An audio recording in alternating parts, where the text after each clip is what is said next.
Hi, I'm back. Me working? Have a nice day, Karami. Oh my god, why I'm so loud again? Guys, bad news. I'm sick again. I'm really sick again. So, oh my god, my microphone is so high up. Yeah. How do I always mess it up that my microphone, like, that I hit it the entire time? It should be the right volume. I don't know. Today, we're going to do some early Lapongo. I got a new filter. My lure doesn't work anymore. I have to like remove it. Can you remove it now? Yeah, I have a blur filter now. Look at that. It doesn't work. This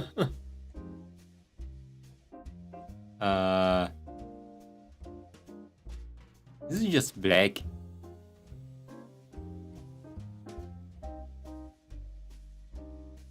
It might be just black.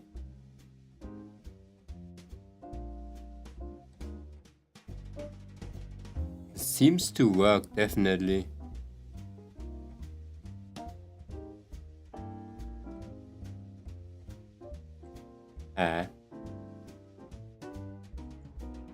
Wait, square, pixelate, Gaussian, box. Hello Conrad, how are you doing? Dual Kawase? Yeah, the filter died.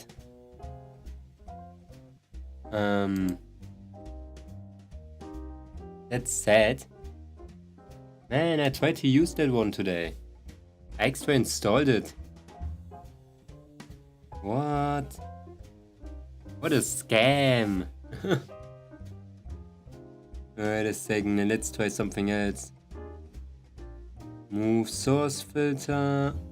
Image blend. Why is there sharpen? Oh my god! But no, like... Why is there no common blur? Chroma key, apply LUT. Color key, color correction. Ow. Filter name. Oh. It's about 2. For some reason. Okay, I have another idea.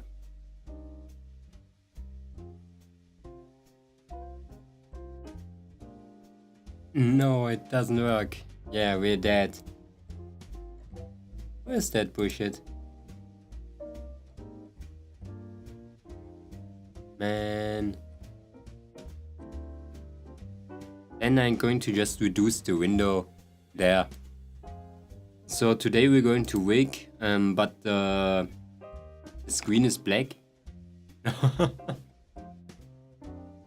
And we're going to make like the game window our live 2D window, wherever my live 2D window is right now. There it is. Look at how tiny it is. Holy shit.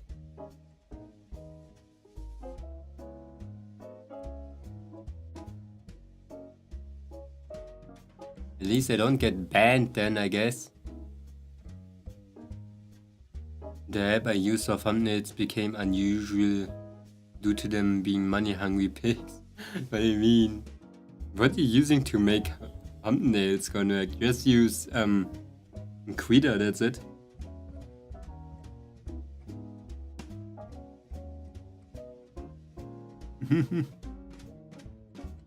Pixart, oh.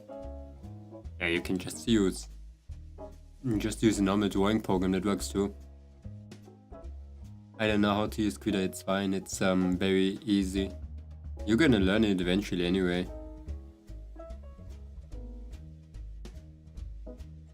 So now, because we cannot watch Lapongo anymore, okay. reason why I cannot show my window here is because on Twitch there's no tips allowed for those who don't know it yet. So I don't want to get banned. So I'm going to make this window as small as possible so it's almost not visible at all. While you watch random ass videos in the background. Also, it's very fitting because I'm sick and I cannot talk too much anyway.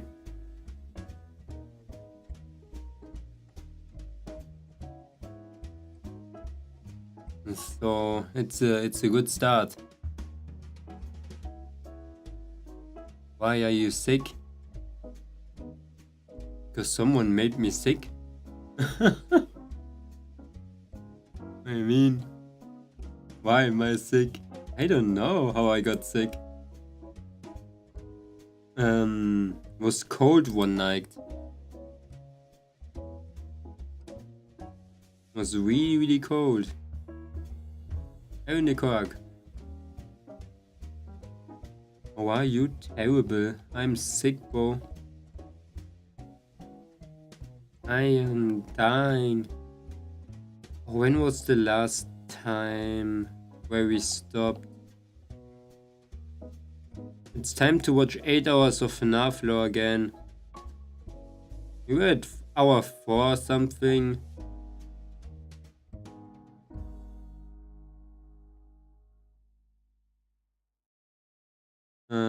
I cannot find it.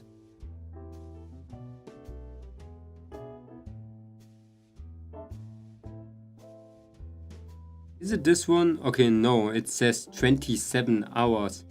What the shit does it mean? What was 27 hours long? Oh, Glockus was 27 hours long.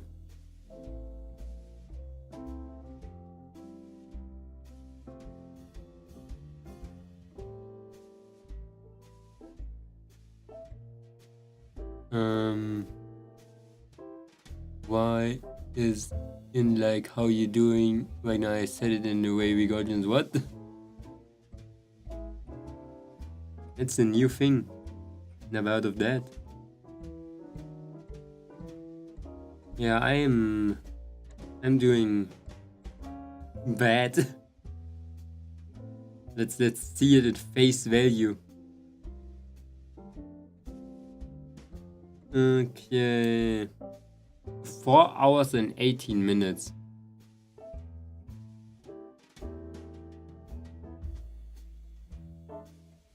I had to do and get a code so I can log into Twitch, but I feel like using YouTube. And use YouTube. YouTube is a good friend. 4 hours and 18 minutes. That doesn't sound like a real thing.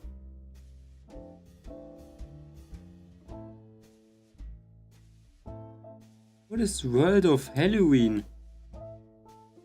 Okay, no, definitely. We were at like 2 hours.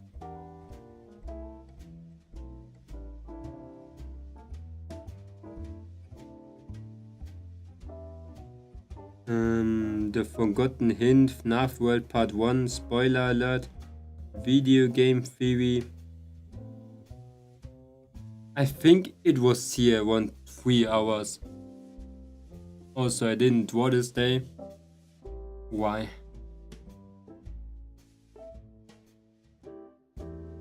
Why are you telling me this saddening fact? I was at school.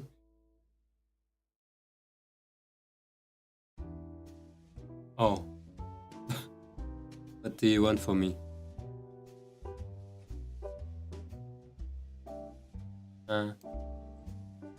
Oh my god, why does the window get... Look at how wide it is! Why so wide? Holy shit! Never saw something so wide. You have to watch it in not fully extended window. I just wanted a reaction. You need those reactions, do you? A nice thing. Oh, are there going to be ads? Wait, no, there are no ads here. I can see it. It's adless. Okay, in order to not talk today, I'm gonna do my best to stop yapping. I hate yapping anyway. I have to go around 5 PM, so 3 hours. Normal stream time. Oh my god, and then I'm going to be big. I think we're gonna play... what are we gonna play? We're gonna play Dead Estate. I think when I come back for a little bit, because it... I don't know what happened. Dead Estate. It's still updating. Oh my god, why are you doing that? Wait, let me show you. Am I? There. This is Dead Estate. It's like a roguelike that we played back in the days. Last Christmas. It's like a, what was again? What? Isometric roguelike. It's really good. You probably know Cordelia for some reason. I don't know. She was very famous for design.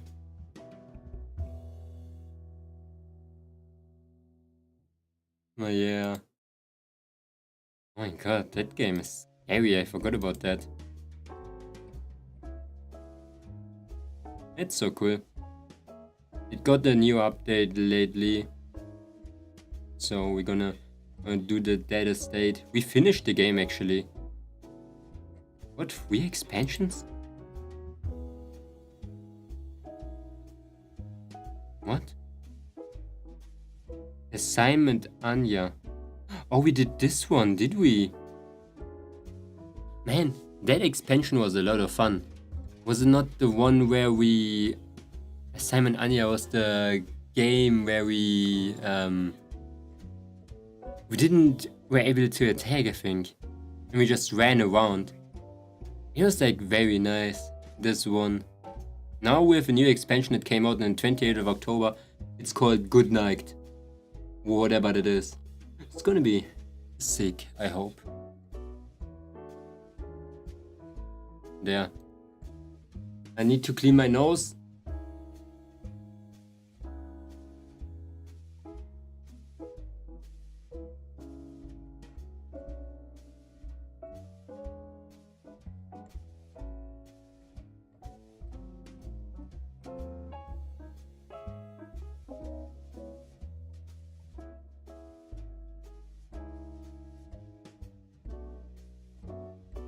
Oh my god, I just wanna be free. I just wanna be free. Let's see how loud it is, okay? Have you thought of who the security guard is? And it's interesting because it's not even loud at all for me. One of the things that I wanted to toss out to everyone, because it is one of the final biggest questions. Okay, let me give a rewind what I learned, okay? Nothing. What did I learn again? Whoa, there were so many things. How should I learn in 3 hours of information dumping on my back neck? So... I do not remember shit. I remember snippets. If somebody would ask me, I would remember. But the only thing I know for my brain right now is we last stopped at the dream of this random ass and the dream theory. I remember dream theory, man.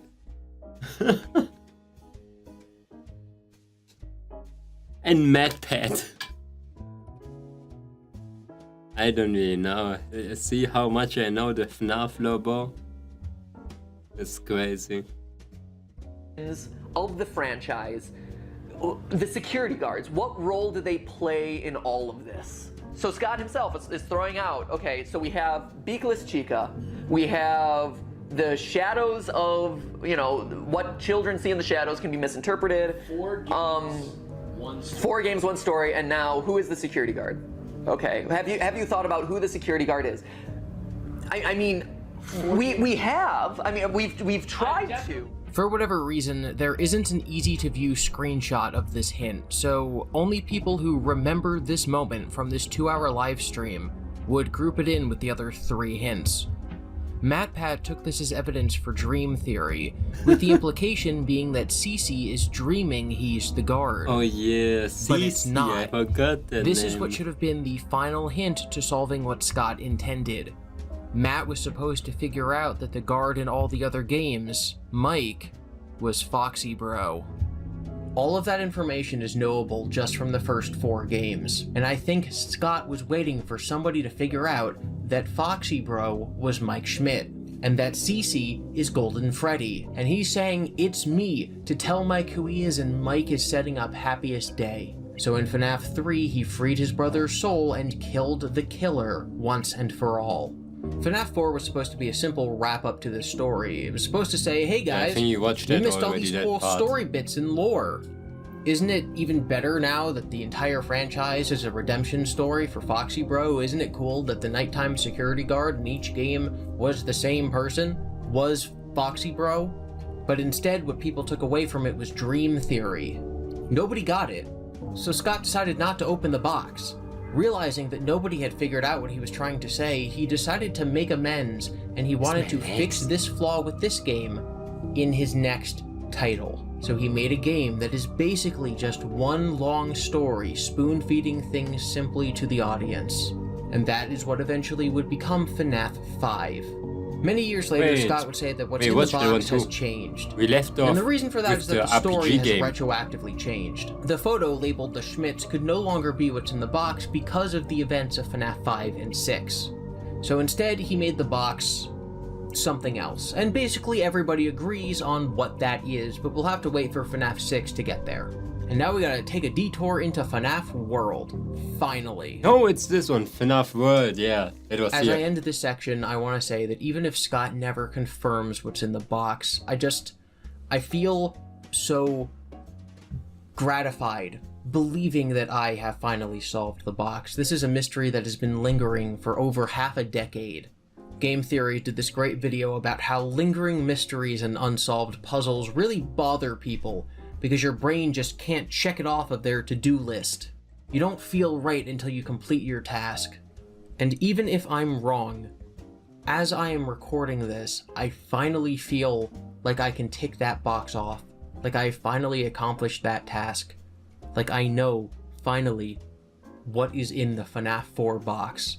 And it's so simple. It's just saying that all 4 games are one story, but not the story of Purple Guy, the story of Mike Schmidt. Foxy Bro. I don't know if I... And now on to FNAF World. Effort. Definitely know what he's FNAF saying. World was released in January of 2016, and, like I said, is not FNAF 5. It's a cute, cartoony role-playing game where you make a team of your favorite animatronics and fight some bad guys. It's like Final Fantasy and Earthbound, if they were about a robot bear. You can play as basically any animatronic from the series, so I'm not going to look into any symbolism for the player character. But there are returning NPCs, non-player characters, who might be important. Scott has confirmed that the game is 100% canon to the series. This happened. This is real. This is important. So let's take a look at the game Scott made after FNAF 4 that definitely will not open the box. See, I say that because in the files of the game there's a picture of the box being opened, but still no idea of what's inside it. The game begins in a black void, with square yellow eyes staring at you. Everything that happens out there has an effect here. Do you understand? This is a safe place. This is a sanctuary. But something has gone remember wrong. that game, yeah, it's and a now FNAF. it can be seen here. Something went very wrong. That's why I am here. Wait, let me do a stream message.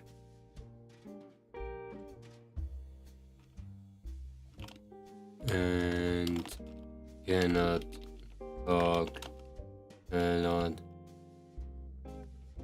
Also, rigging tips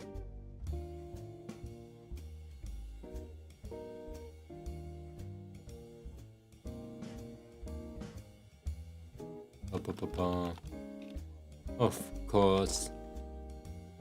How broke are you actually, Nick? Okay.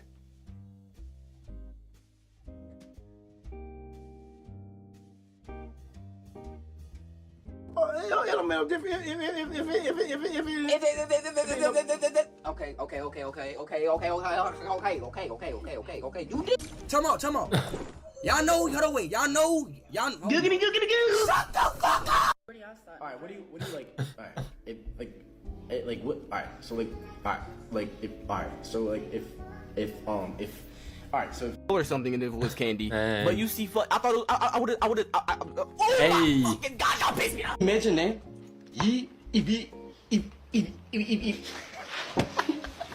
Bro, they almost turned into rappers, bro. That's crazy. Do you need a second?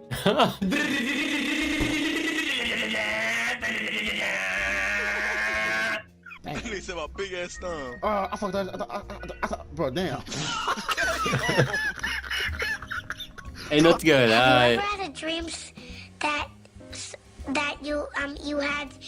Sometimes I stutter like that too, not gonna lie. It's crazy.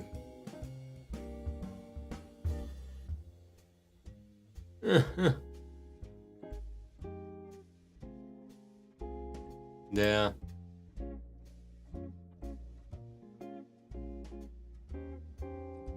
Bum. Rigging le hip. Please give me girly hair. Please don't harass Adam, Jordan, eh? Please leave them alone.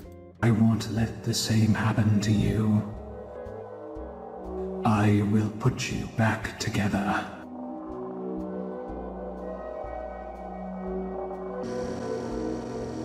The repetition of this line from the end of FNAF 4 is intriguing. It makes it seem like you're playing as Cece, which I don't believe because of what happened next. But unfortunately, FNAF World is the... You wanna know how close I am to monetization?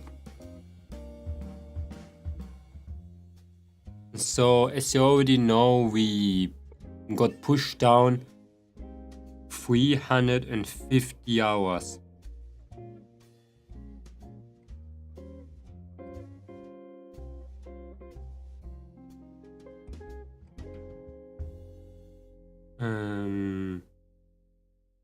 So now we need 350 hours is a lot. I don't know how we did it, but on the first day we got 50 hours, so we only need 195. That means 200. We got 150 hours since, I don't know when I told you that again, like 4 days ago? No, maybe a week ago, let's say that.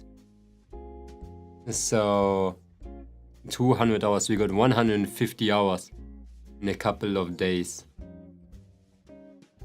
I think I should click a YouTube video and stream, play a random stream in the background in 2 times speed. Thank you. That's why I have to stream today, tomorrow, every day, because else I would lose watch time. Then we would fall back again. So we need that, even when I'm sick. Also, I need to rig Lapongo anyway. most confusing part of the series, while I think also being the key to everything. November. After you create your party, Fredbear, not Golden Freddy because he's a purple hat, Why does this game look tells so you there are ugly? monsters roaming the world because something has gone wrong on the flip side. If you stay on the screen for long enough, Fredbear will be replaced by a glitching Fredbear, who immediately contradicts what Fredbear is saying. There is a task for you to complete. You have to leave breadcrumbs for him to help him find his way. Breadcrumbs. FNAF World is split into 2 quests. There's the quest that Fredbear sends you on. Looks really ugly, not gonna lie. So after the second monetization, the daily students will be over. No, it's fine. But normally, I would have taken a break today. just that, you know. To play a nice friendly That's what I mean. RPG, and then there's the quest How are you doing? which I'm Fredbear doing- sends you on I'm to sick, find but hidden I'm doing clocks. good. As you find these clocks, you play a little mini-game. Each clock you find corresponds with one of the FNAF 3 mini-games. Push Balloon Boy into a box to represent putting him in his poster for FNAF 3. Thank you so much for You have the to enter these congratulations, squares in Kyra. the same pattern that you have to click the buttons on the arcade cabinet to play Mangle's Quest. You have to put 4 cupcakes into boxes, like how What's you have the to Mangle find again? 4 cupcakes in FNAF 3. That ugly ass fox. There are 3 different tiles with numbers on them. You have to stand on the correct one, with the correct one being the one that has the number sequence from FNAF 3. You have to push Shadow Bonnie into a box, like the Shadow Bonnie plush you have to click on in FNAF 3. The quest that Glitch Bear sends you on is setting up Happiest Day, and Happiest Day is, of course, for CC. So that means that you, the player character, are not CC. You are someone else setting up breadcrumbs for him, so that he can find his happiest day. The world map for the game is modeled after a brain, which many people interpret as the player going through CC's memories to reconstruct his consciousness. They just Given that his attack brain was jump squished scare. by these Crazy. chompers. You are putting him back together. I also think it demonstrates how Remnant works. These are the pathways from his Remnant? real brain imprinted onto the robot, so now it looks like Remnant computer who? chips, and it's represented by a video game. This is his remnant, and we're like going into his code. The game ends after you find all these clocks, with the same square yellow eyes in a void saying, We are still your friends. Do you believe that? The pieces are in Ryoko. place for you. All you have to played do this is FNAF? find them. Bro, not gonna lie, I never saw FNAF World in my entire life. Never saw that. Oh my god. How are you doing, Ryoko? Nice to see you. I'm sick. I would like to say a little bit more. I hope you have a nice day. I saw it and I liked it. Played any FNAF games? I didn't play any in my life. I played one. What will you do? I would recommend you, Jordan A, to be more normal. Thank you so much for the follow, King Gus. Good night, bro. Good night. Rest. So these 2 void moments are referring to somebody using the second person, and they're definitely talking to CC because of the repetition of the phrases used in think I FNAF did play a 4. little We FNAF. are still your friends, and I will put you back together. This is the conclusion of the narrative of FNAF 4. As Fredbear Plush said that in FNAF 4, the other plushes started to fade because CC was no longer considering them his friends because they killed him. But now that Happiest Day has been set up, he can begin to think of them as his friends again. And as he thinks that, they then throw him this party. When Glitch Bear talks to the player, they What's say that shit? you need to put the pieces together for him. So CC is watching these 2 scenes in the dark, but someone else is playing through the campaign. Several hours from now, we're going to be talking about the Five Nights at Freddy's security logbook, in which several instances of text in the book are actually changed, and they're being changed by the ghost of CC. And one of the messages that he writes to the reader is the phrase, "I can't see," which I believe is further evidence that this is being experienced by CC in the afterlife, which is why everything is dark. He entered the void when he died at the end of FNAF 4, and things remained dark until Happiest Day. And I think that's all important, so I didn't want to hold on to this evidence for several hours until we talk about this book. Also, if you didn't know this book existed, you're probably very confused right now. It's a masterpiece. What the heck This is this book is what book? made Oh, holy- Dabbing Chica canon. If the books are anything to go by, then a living person can communicate with a ghost if they're injected with their remnant. It's a very trippy experience. It's kind of like a hallucination, and it fades with time.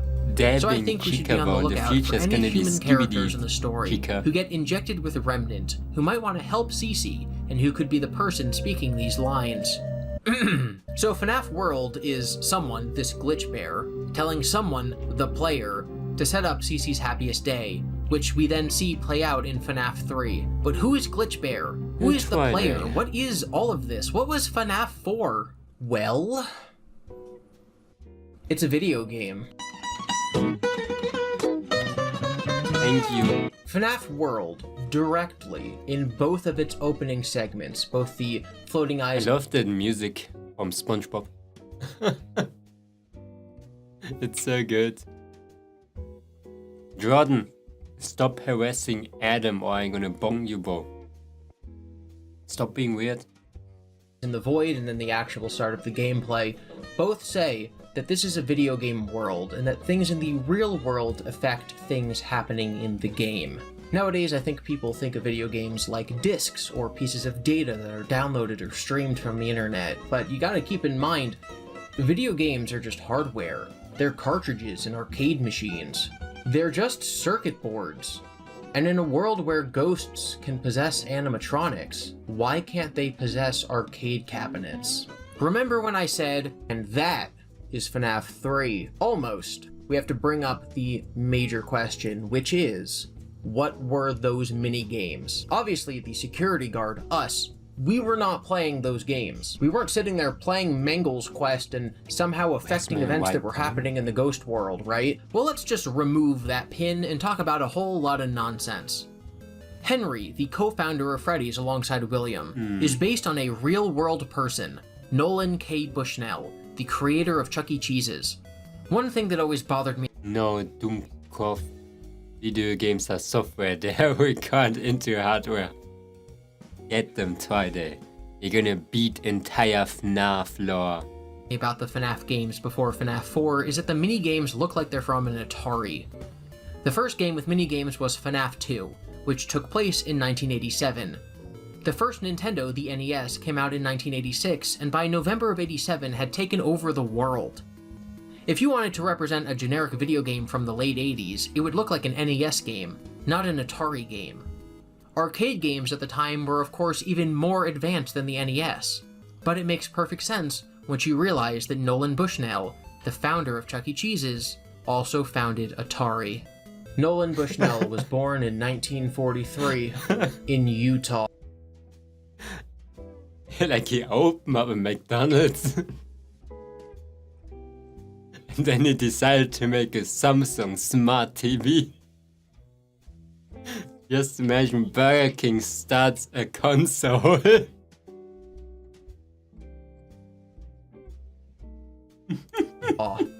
This is not a coincidence, people.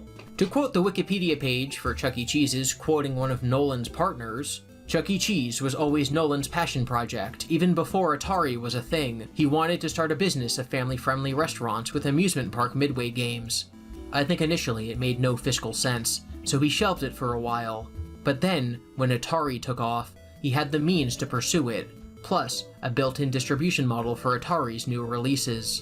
In 1972, he founded Atari, 1972 of course being 20 years before FNAF 1. If I were forced to sing those same stupid songs for 20 years and I never got it back? So the FNAF universe, and Henry specifically, are very much based on the real-world history of Nolan, Atari, and Chuck E. Cheese's.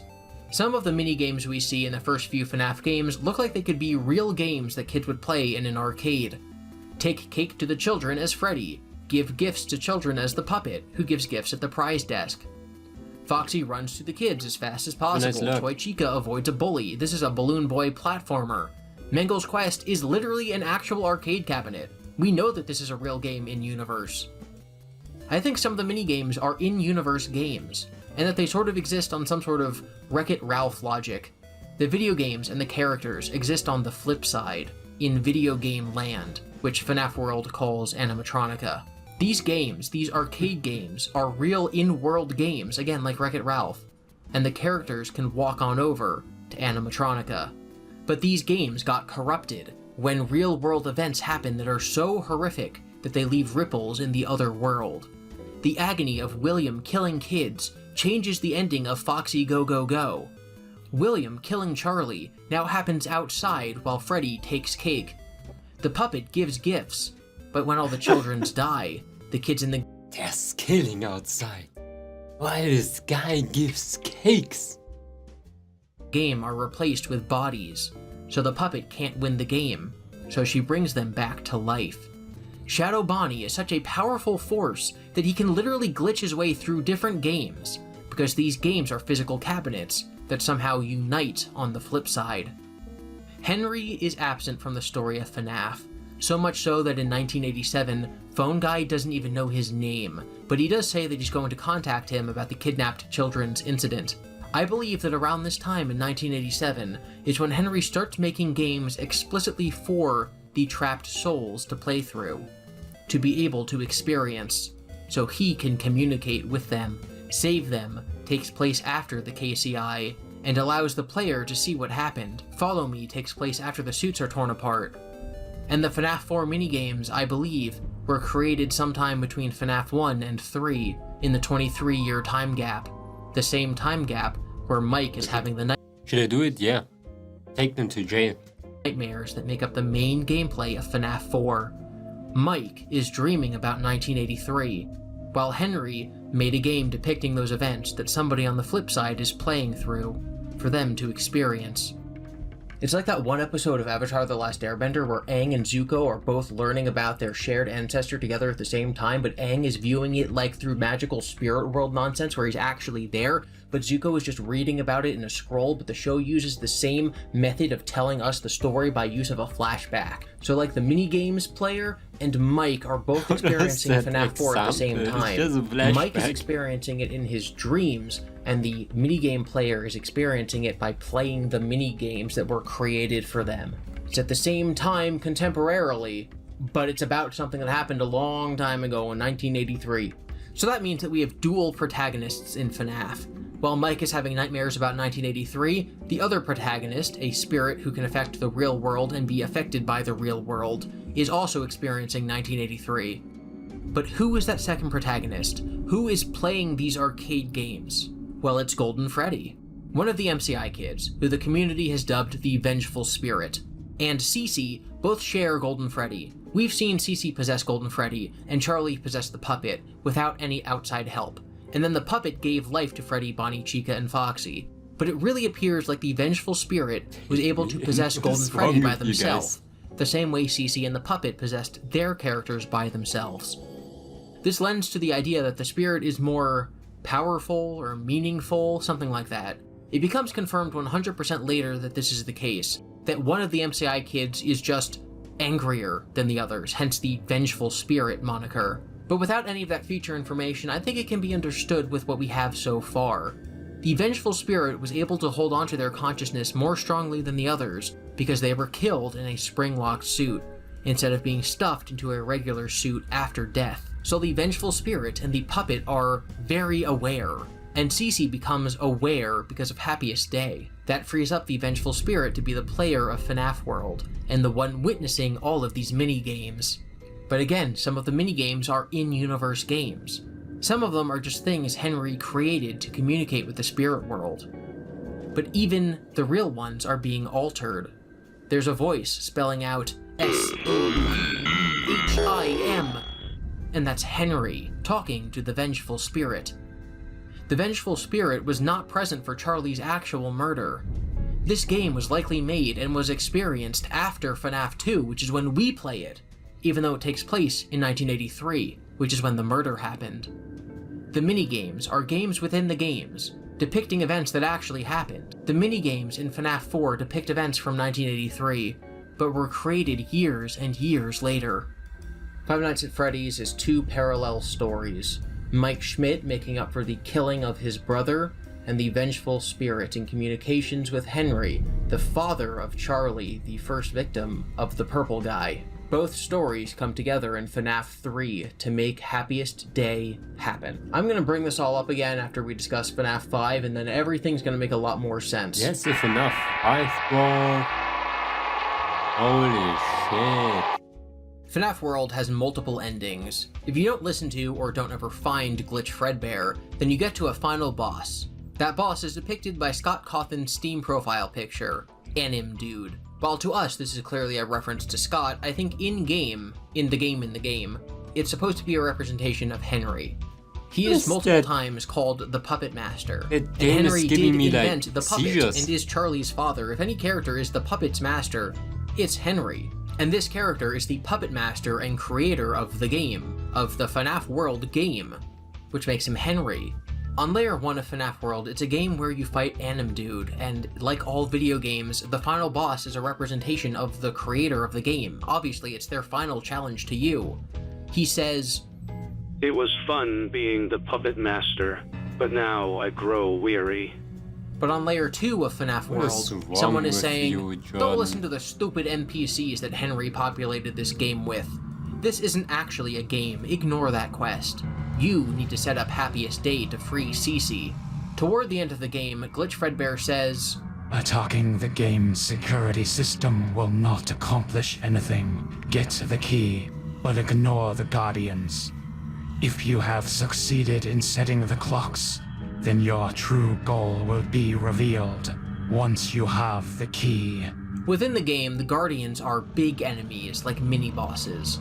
But if you interpret this in a meta sense, what is being said is, hey Vengeful Spirit, don't attack security guards at Freddy's, go set up Happiest Day. Which leaves the question of who or what is Glitch Bear. Glitch Bear is helping the Vengeful Spirit to put Cece back together, but is very antagonistic in tone and characterization. He also hates the Puppet Master, which we've determined is Henry, and he's represented by a corruption of Fredbear. Well, I can't answer that. Let's have another chat after FNAF 5. Woo! Throughout the game, you have to traverse through the world by kinda skipping through dimensions and wormholes and entering glitches. But you're told not to go too many glitches down. If you do go too many glitches down, you end up here, in a red forest, at a red lake, with whatever this thing is. He's fishing. You can walk up to him, and if you talk to him, he says, "I'm sorry to say that you have gone too deep into the code. There is no way back out. My name is Old Man Consequences. Come, have a seat." Old Man Consequences. You're gonna have Old Man Consequences too one day. "And let's fish for a while. You have nowhere else to go." Keep in mind, there are multiple endings of FNAF World, including one where the entire universe ends because you chose Fredbear as your party leader, and then you talk to Fredbear, and it causes a paradox. There's also one where you fight Chipper from Chipper and Sons Lumber, and he complains that FNAF is more popular of a game than his.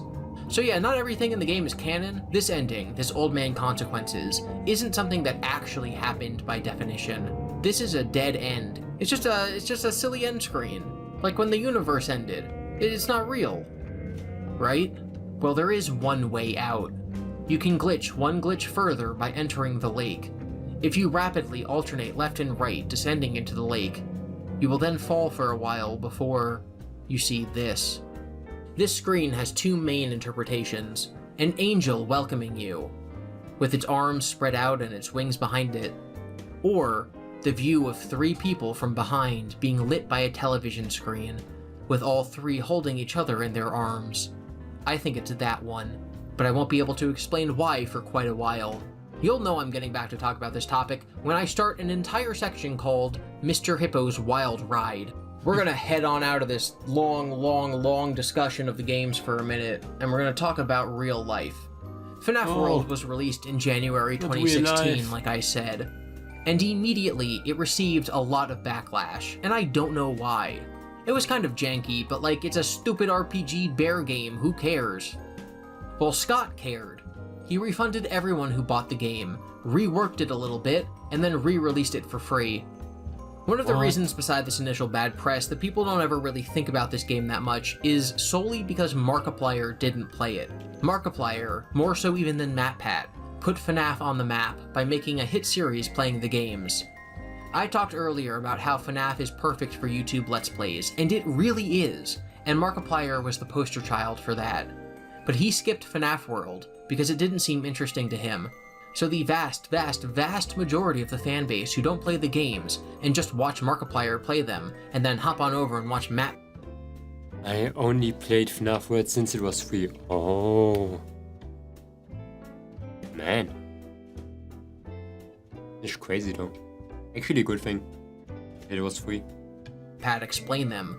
Didn't really experience FNAF World. Scott has gone on to say that FNAF World was his biggest mistake, and I think part of that was the poor reception. I can donate right now if you want. Why should I? I want that. I'm not even a FNAF fan myself. I just watched this because I'm interested. Says he regrets how he tied it into the lore and made it canon. And I think that's either 1, because he made a decision in that game that he is now bound by because it's canon, or 2, it's the key to everything, and nobody played it, so they don't understand the series. And I think it's that second one. Without FNAF World, no one's gonna sit there and say to themselves, yeah, I think there's a mirror dimension of video game characters that are impacted by the real world, and that FNAF is actually a parallel story of the main gameplay and the minigames being experienced in parallel universes and culminating in these two protagonists meeting in FNAF 3's finale. Because why would you think that? Unless you're me, and you wrote over 100 pages. Also, Nick Hogg, I read your manga.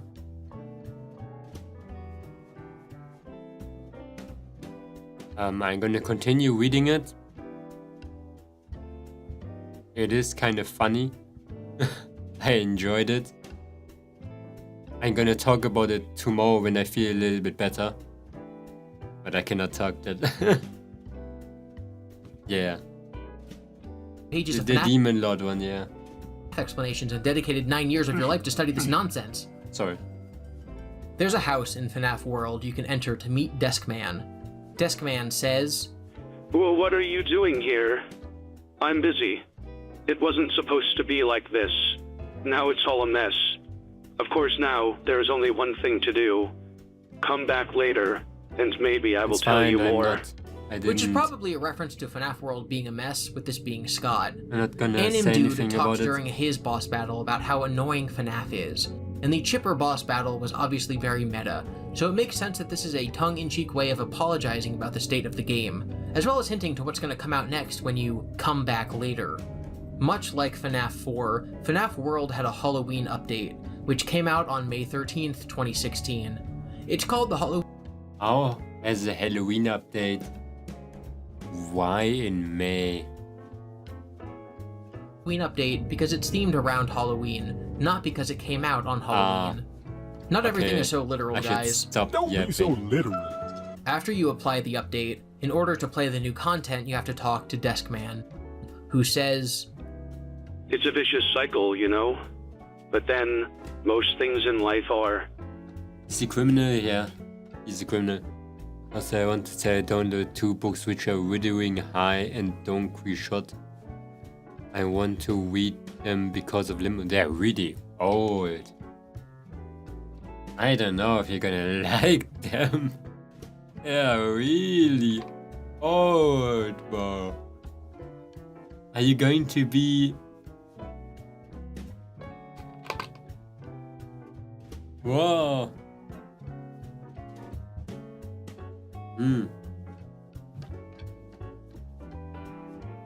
How about you watch a summary of them? If you read a book, Nick Hogg, bro, like a book that long and that old, like you get like the bow of respect for me. That is crazy if you would do that. But I do not trust. I hate reading books. The pendulum swings one way, then it swings the other. Now we return to darkness. What's happening over Something terrible is coming. Come back later. Maybe I will tell you more. This is in reference to Scott working on FNAF 5. He said in an interview after the fact that FNAF 4 was so dark that he needed to take a break and work on something else, which is why FNAF World is so fun, even though it does have dark undertones. It's all puns and on YouTube, they're doing the kinky stuff to each other. I don't know why. I don't know what's happening to them. Why are you kinky, guys? Huh? Why are you guys kinky? colors. It does have some dark comedy, but overall it's just so fun. But now, the pendulum is swinging back the other way, toward darkness, as he starts in earnest on FNAF 5. It's kind of funny, when I was writing this paragraph, I was watching through part of MatPat's playthrough, and he literally said this exact same thing without the hindsight of Scott confirming it years later. I think what it is you had FNAF, now you went to FNAF World, which was light, happy, and fun, and now it's swinging back to the darkness spectrum, and everyone's been talking about the sister location, the new FNAF 5, I guess at this point, FNAF 5. So. Yeah, I was just thinking of it as like a... So I guess I'm just stupid. If you talk to Fredbear, who's standing outside Deskman's house, he's next to a big lock, and he says, "The game bombed. End of story. I've already put in my application at the Fazbear." Oh, he's getting a job. So they're doing RP in your chat? Yeah. No, actually it's just Jordan. So Momon, if you don't mind me asking, any plans after rigging today, or since you're not feeling well, you're just seeing how you feel and go from here? I'm doing fine enough. I'm gonna end around 5 p.m. because I have to go to a meeting. Then I come back at 9. I come back a little bit earlier. Then we're gonna play Dead State for like 1 hour, 2 hours. And then we're gonna play Elders 2 of Lapis. I didn't even ask her. Wait a second.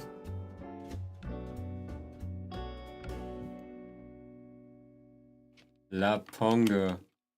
Hell Diving 2 today. Are you Donks? That's the best description I can always give. Yeah. Goddamn, Jordan is kind of freaky.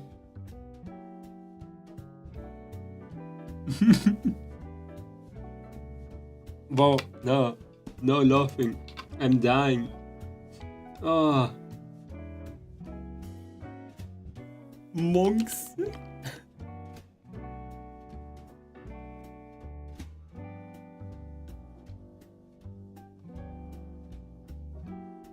Okay, yeah, we're gonna play Helldivers later. Wait, how should I do that? Yeah, I'm gonna be on the second PC already.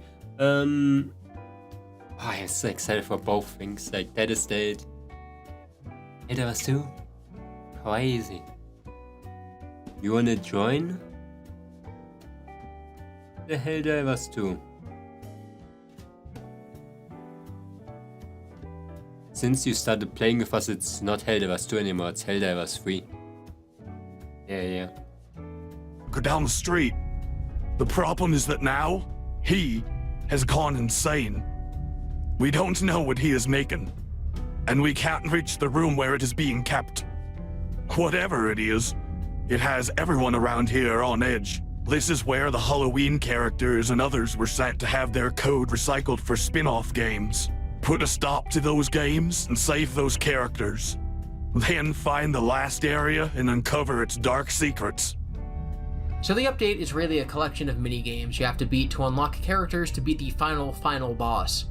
Deskman is referred to again, assuming he's literally Scott, but at the same time our metaphor of him being Henry, using FNAF World to communicate with spirits, still works.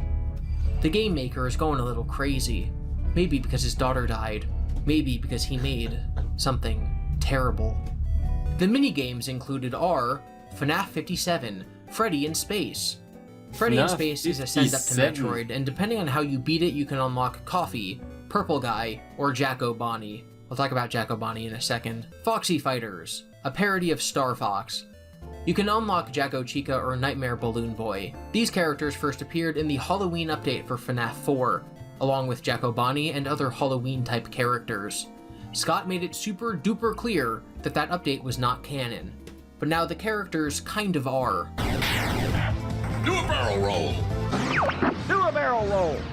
Sorry, I'm not sure what came over me. Do a barrel roll. Bingo! Got him! Doggone it! Don't forget me! Don't worry, Flippy's here. Do something! You won't get tired of my voice, will you? You won't get tired of my voice, will Wow. tired of my voice, will you? You won't get tired of my voice, will you?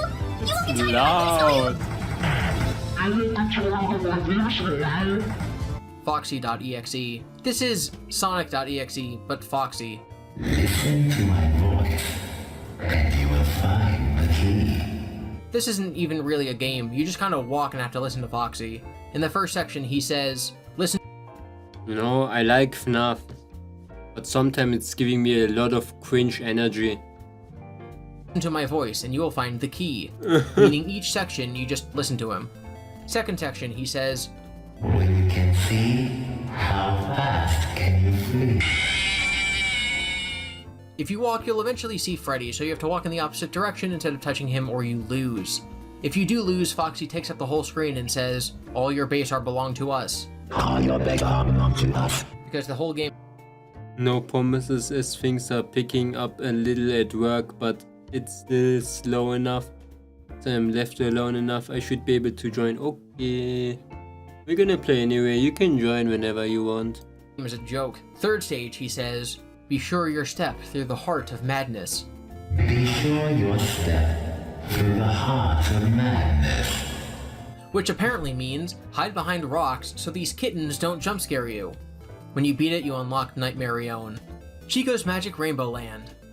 This is a rage platformer, which were all over the place back when Flash games still existed. It's all trial and error, and you have to not be killed by this rainbow, who gets progressively more insulting as you go until you run out of lives. Point. Nice, nailed it. You can do it! This is so... Come on, you can do it! The game doesn't display your lives, but the rainbow eventually gets fed up and kicks you out based on your number of deaths. This is your last chance! No, it isn't. Stop lying to me. No. I don't believe you. Whoa! What? Yeah. What did they just say? Are you kidding? What? Are you kidding me? What? Also, the rainbow is voiced by Debbie Derryberry, the voice of Jimmy Neutron. You can do it! Also, Toy Chica is voiced by Amber Lee Connors. You won't get tired of my voice, will you? She's like a legit Jimmy voice actor. She Neutron. voices Peak in Attack on Titan, and also a bunch of other major and minor roles in animes I've never heard of. I'll fire this pistol, and then you'll be dead. And she got her start as Android 18 in Dragon Ball Z Abridged. How quickly bravado goes out the window when you're flat on your ass. Bingo! Got him! How is the strangest thing about this game the fact that there's a mission where Android 18 gets relentlessly mocked by Jimmy Neutron? Jimmy! Wake up! Time for school! Better activate bedroom android. I hated Jimmy Neutron. I had a personal vendetta against that show. I hated how it looked. Like, bro, it was like up with all the other series that were out at that time. Like all the animation series, and it was like the worst looking one, and it kept on looking worse. Like freaking Phineas and Ferb was running on the TV. Stuff like that, you know? And then there was Jimmy Neutron.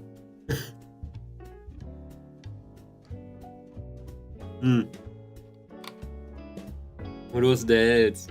Everything else was a little bit odd.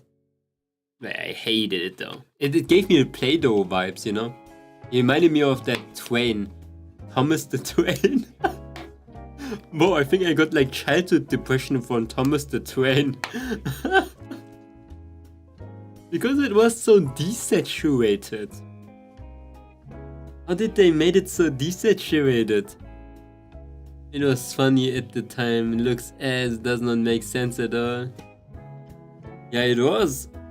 It was fun though. Yeah, I like Jimmy Neutron's stories in there. But you know that guy from Jimmy Neutron, the big guy with the glasses, that was very obsessed with Jimmy's mom.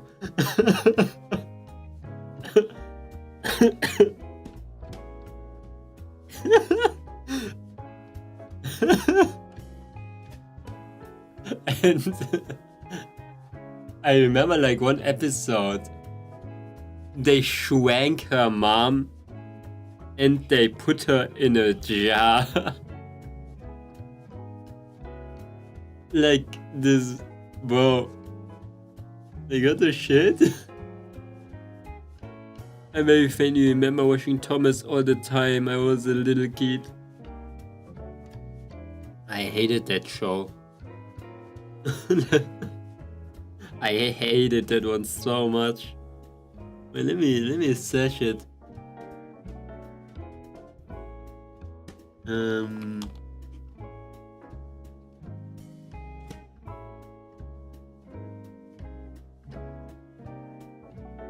Yeah, it looks terrible. The new episodes look a little better, not gonna lie.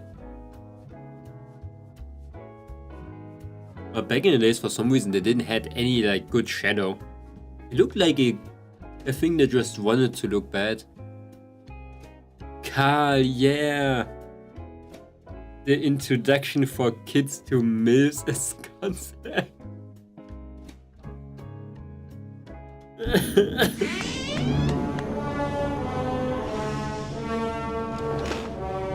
Like you could have watched Dragon Ball. Depending on how fast you beat it, you can unlock Mr. Chipper or Anim Dude. If you talk to Purple Guy, he says, "Boy, don't confuse me with the actual Purple Guy. I'm just a game sprite." So maybe this sprite isn't William, because it's a representation of him on the flip side, corrupted by William's murders. After getting a good team, you can head into Geist Lair, the boss of which is Purple Geist. And then you find out the real boss is Chica's Magic Rainbow, and when you win, you appear behind Deskman again. I'm impressed. What are you doing here? Can't you see that I'm busy? That freaking You deactivated rainbow. my gains. I don't know what else to do. I don't want to disappoint people. But my mind isn't right. I've made something terrible. Her name is Baby. It's too late to deactivate her. I'm sorry. Once again, if you interpret Deskman as Scott, then he's One saying window. these games were bad, and now he's made something also of low, terrible quality. And Scary. then its name is Baby. Or if this is Henry, then you've destroyed his attempts to reach the flip side, and now his mind isn't right, and he's created Baby. But who is Baby? The show will begin momentarily. Everyone, Baby? please stay in your seats.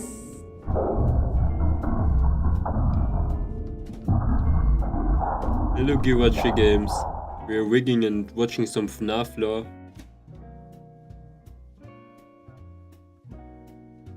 We frigging died.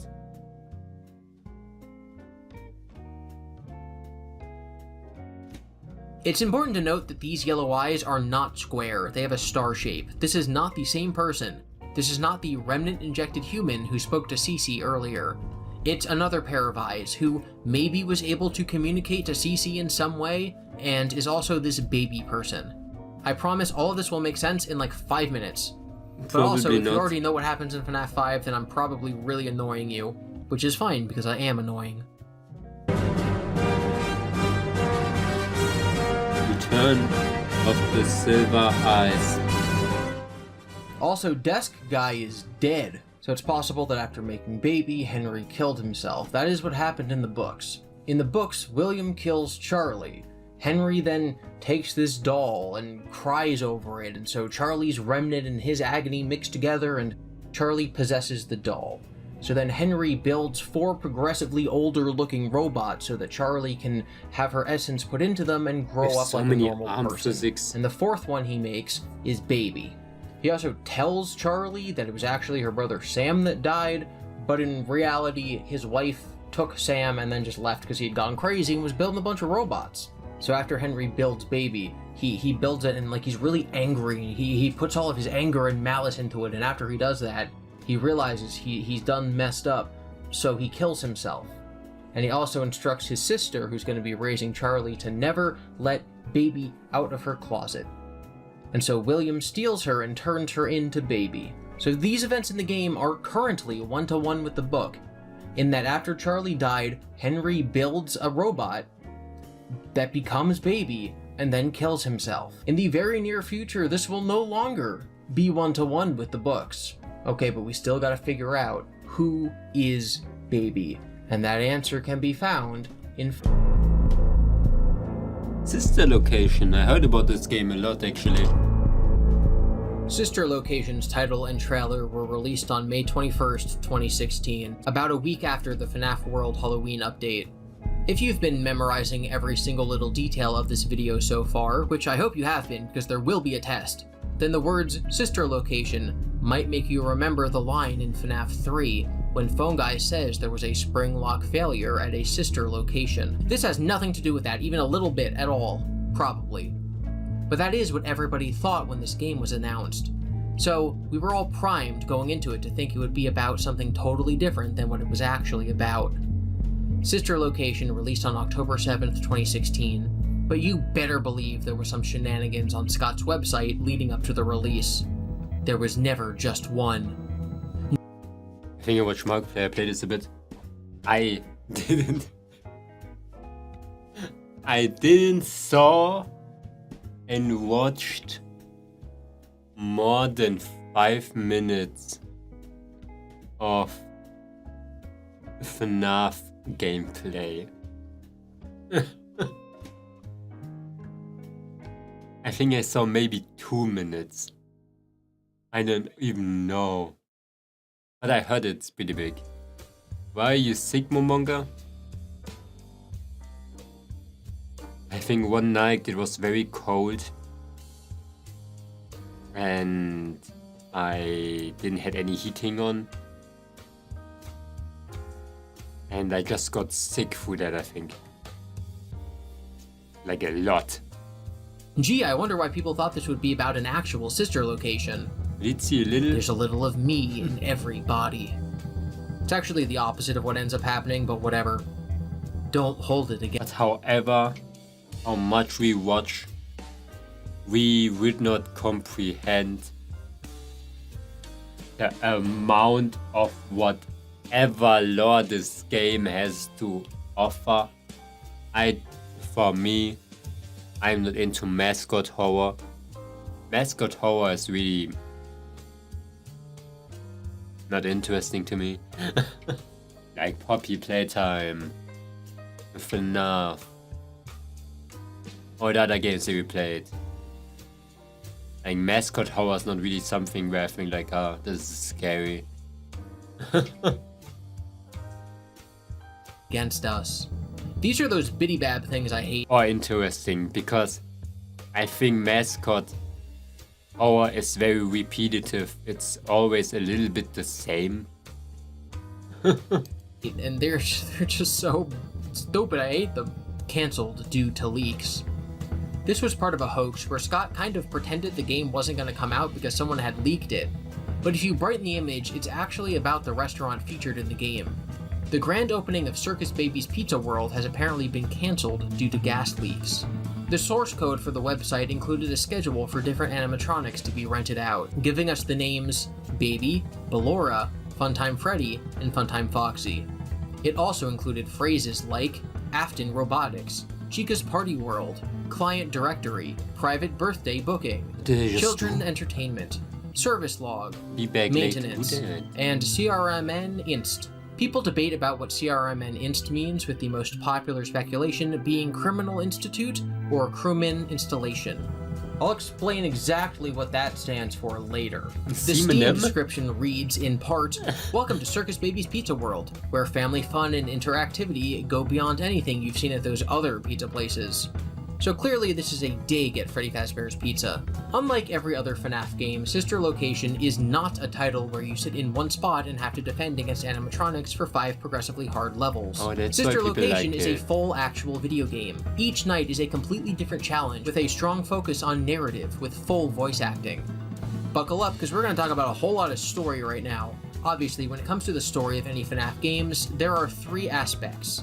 One is the story that's actively being told. Like FNAF 2, the story is Jeremy surviving the week, and then being put on the day shift. The second part is the story being told in the background, so like the mini games, the phone guy phone calls. Part 3 is the lore. That would be Shadow Freddy, Shadow Bonnie, Chica missing her beak, etc. Sister location being completely linear means that all of these things are experienced by the player at specific times in a specific order. There are no random just background Easter eggs. You're being told a story, interwoven with another story, as well as being fed information about the series as a whole. And that's really the only way to cover the game, so this might get a little confusing. The game opens with the dark cutscene panning past Baby. I'll play it for you now. There's no doubting what you've achieved on a technical level. These are clearly state-of-the-art. There are just certain design choices that were made for these robots that we don't fully understand. We were hoping that you could shed some light on those. She can dance. She can sing. She's equipped with a built-in helium tank for inflating balloons right at her fingertips. She can take song requests. She can even dispense ice cream. With all due respect, those aren't the design choices we were curious about, Mr. Afton. So first of all, a confirmation that William Afton is the name of Purple Guy in the games. Secondly, we seem to now be told that William Afton made Baby. This board member is questioning certain design choices. You know what? There's this phenomenon that you see in TTRPGs too, when you have a very strong story, but when you have gaps in your story that you as the writer don't understand yourself. Like at all, you forgot about it or something. But because you have people that actually try to figure out the story, they are giving you random story bits that you can implement into your story because they're like, oh yeah, I forgot about that. Basically, you let your players write the story for you. And that happens very often. Because you can actually go corners. This guy says this is the solution, you can do the complete opposite. And think about it like this way, like, oh yeah, this was my explanation and stuff. Or you can just take that part and say, yeah, that is right, that was the part of the story. And people feel smarter all of a sudden.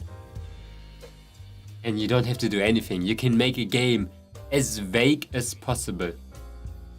Making like a spine of story. Without any further in-depth information that you know yourself. And the community is trying to figure out something. Of course, you need like a rough estimate of the story, how it would work.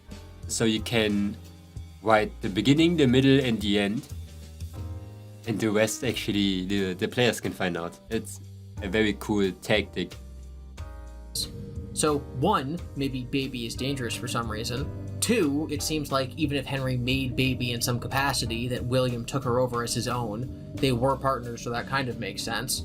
And 3, but most importantly, William Afton is British. And that is so smart. I love that Scott did that. That literally makes everything in the series so much simpler. Sister location proper then opens with you riding an elevator being spoken to by hand unit. Welcome to the first day of your exciting new career. Whether you were approached at a job fair, read our ad and screws, bolts, and hairpins, or if this is the result of a dare, we welcome you. I will be your personal guide to help you get started. I'm a Model 5 of the Handyman's Robotics and Unit Repair System, but you can call me Hand Unit. Your new career promises challenge, intrigue, and endless janitorial opportunities. Please enter your name as seen above the keypad. This cannot be changed later. It seems that you had some trouble with the keypad. I see what you were trying to type, and I will auto-correct it for you. One moment. Momonga. Welcome, Ex-Benedict. Whoa, hold on there, fella. The guy we're playing as is named Mike. So the theory that Fritz Smith is Mike Schmidt and also the security guard in FNAF 3 and that all of them are also Foxy Bro only came about after this game. The evidence was there all along. Why are we watching?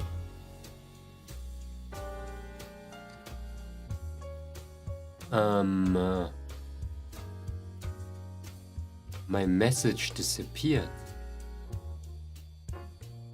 It didn't disappear.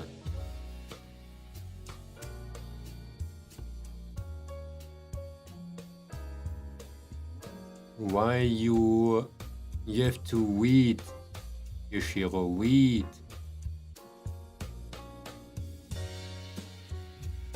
If you're gonna make me talk, I'm gonna go dead.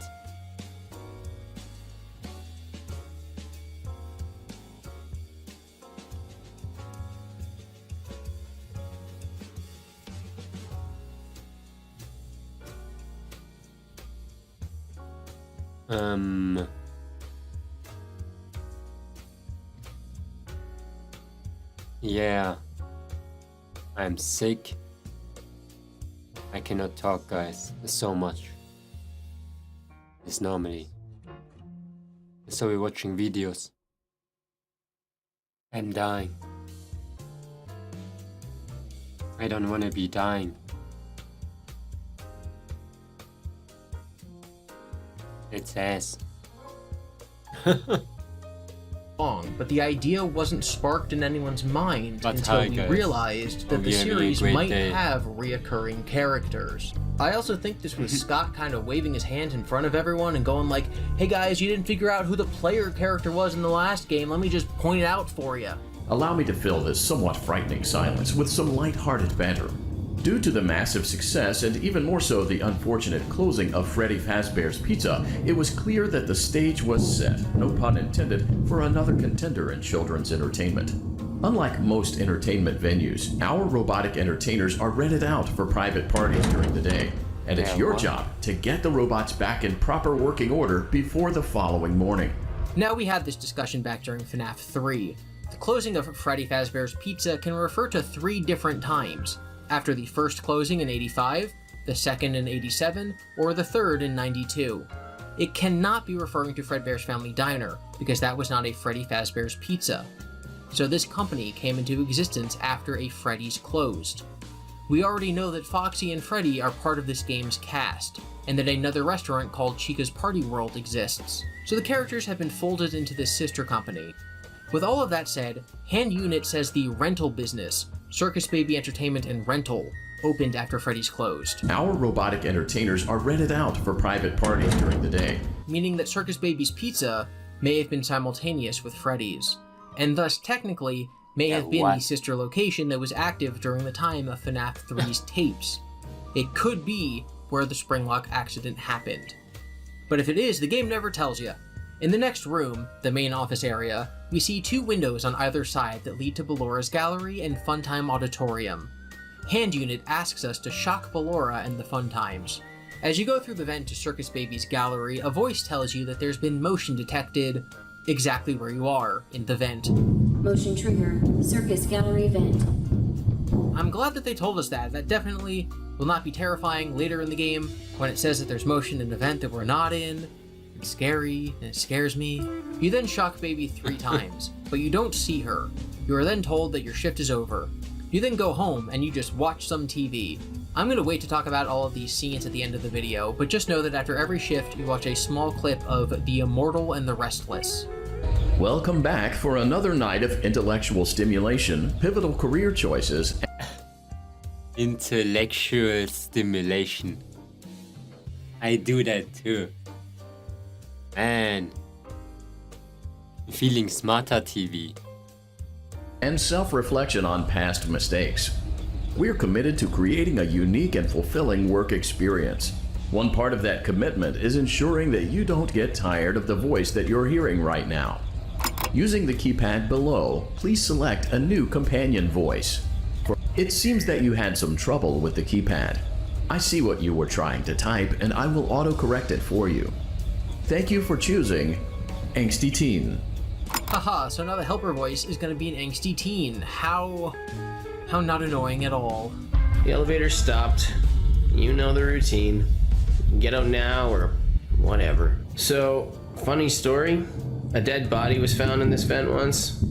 Okay, so not that funny, but it's a story.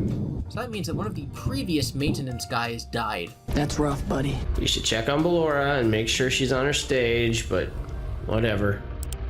That voice is beautiful. Huh. I guess Ballora has better things to do. Let's zap her. That should be fun.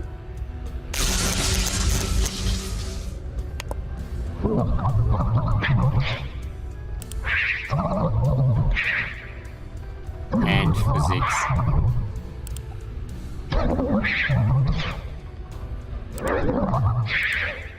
If you correct the audio in this scene, you can hear him say argumentative, standards, elevation, passive, heights.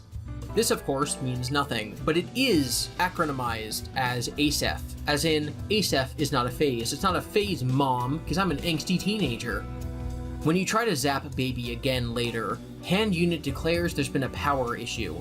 Let's try another controlled shock.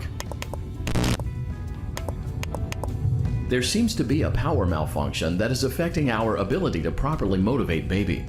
Please stand by while I reboot the system. This scene with Baby then plays. Motion trigger. Entryway vent.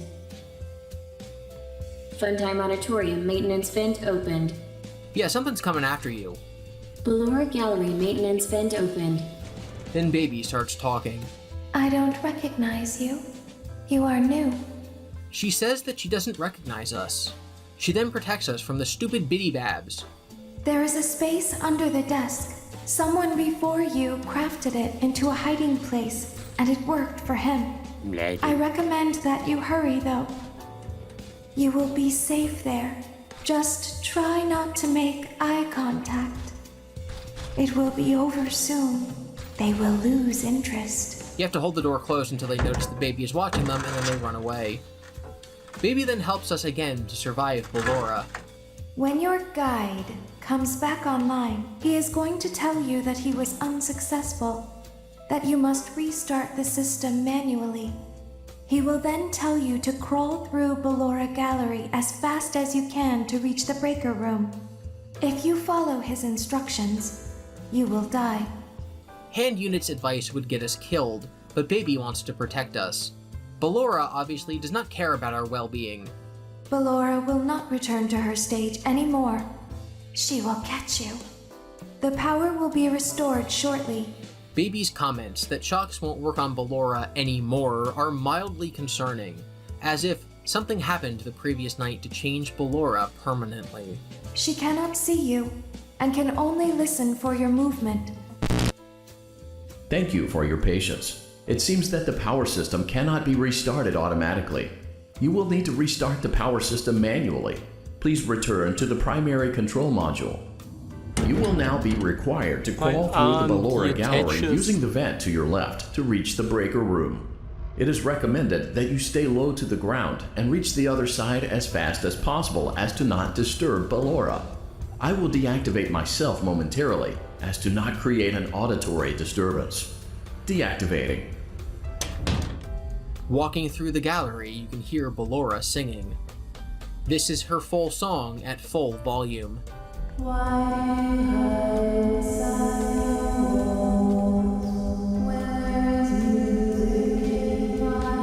And this location is scary.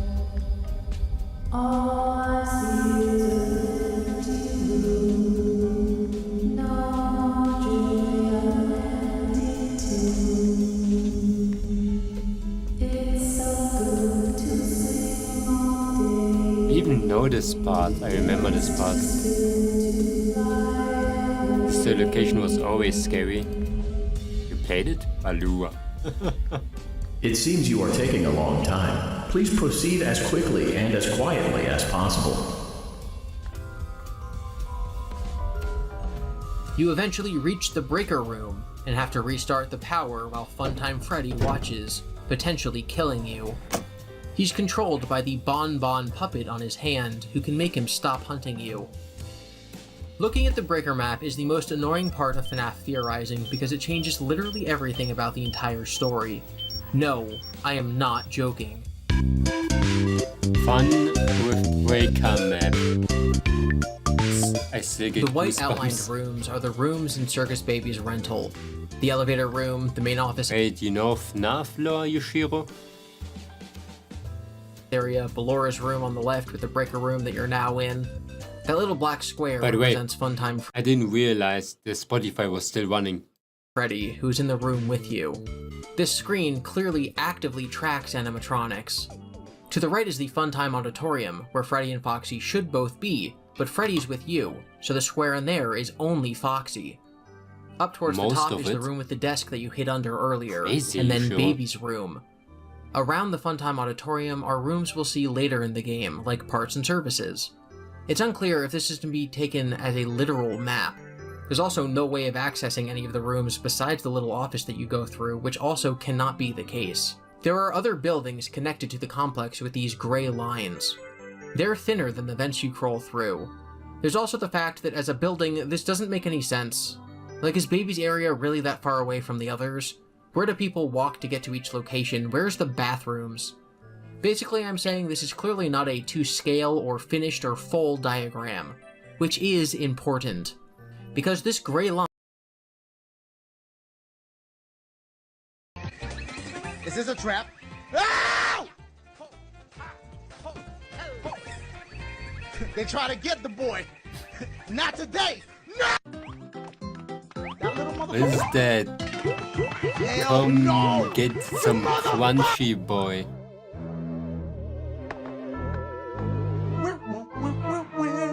Do it quick. Wait, there was a box in here last time. Oh, bitch, they switched it. He's coming. He's coming. Come get you some crunchy, boy. Line that connects from Circus Baby's gallery. No laughing connects to today. the Stop FNAF it. 4 map. That white dot is Cece in his bedroom. Grandfather clock room, sister's room on the right, living room on the left. And then the city block you walk down to reach Freddy's, and then there are 2 more animatronics, Fredbear and Spring Bonnie. Now this would imply that the house is bigger than the whole block, so it's obviously just a representation of that area, showing a connection, via what I assume is either an underground power line or a secret tunnel, connected to Baby's gallery. These red symbols indicate camera placements, and this is labeled Observation 1, indicating the area where the grandfather clock is. I didn't talk about this white section, but later in the game we will see it. It's a sort of hidden office with monitors, basically where a security guard would stay, and it's connected to the FNAF 4 gameplay house. White dot... What? Sorry, I was not listening for a second. I was fixing an arm. What did they say?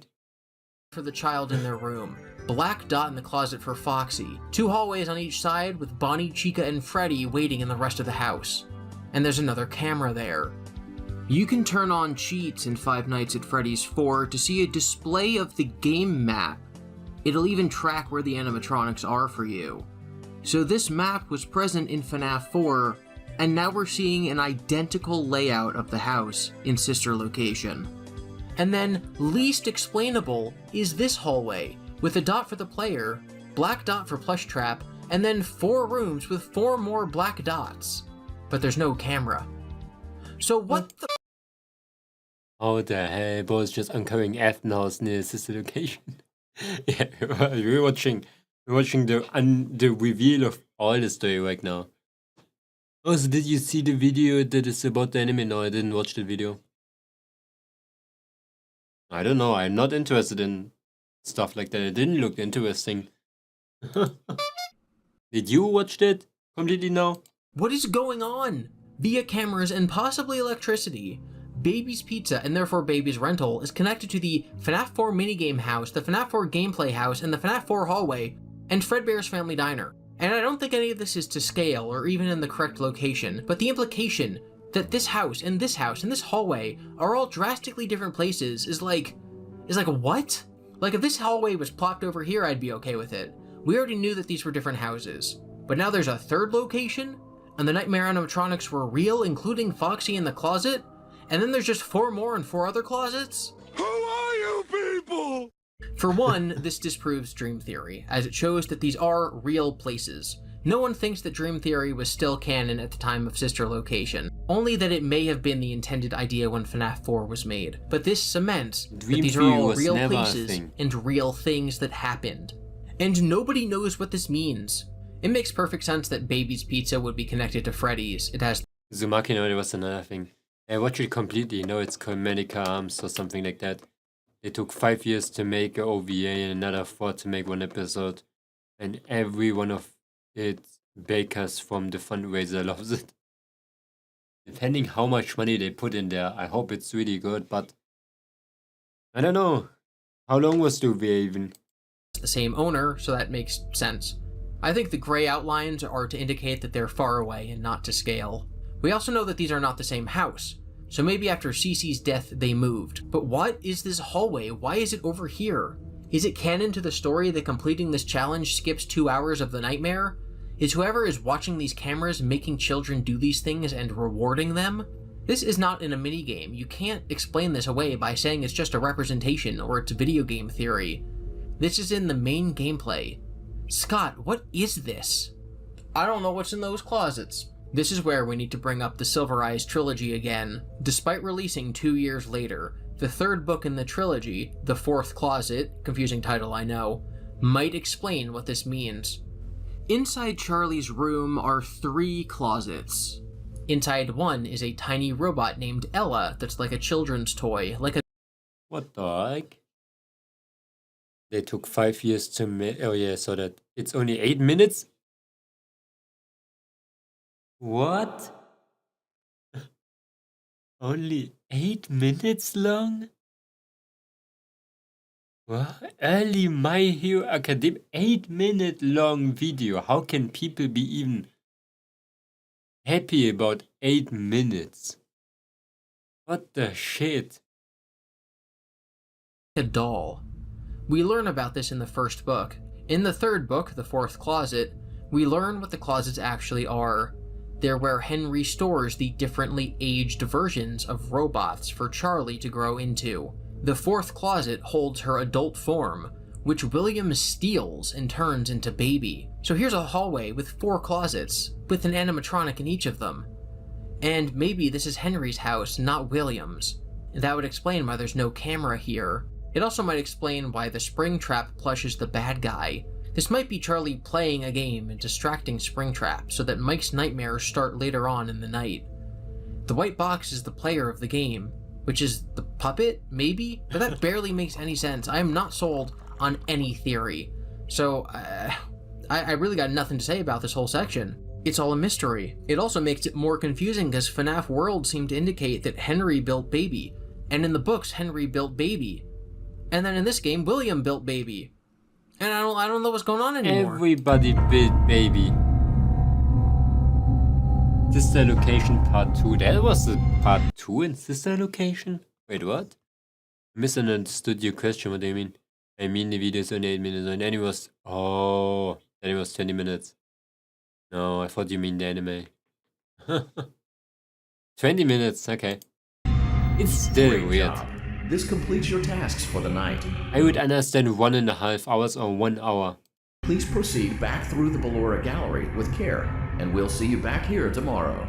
After restoring power, you get to go home.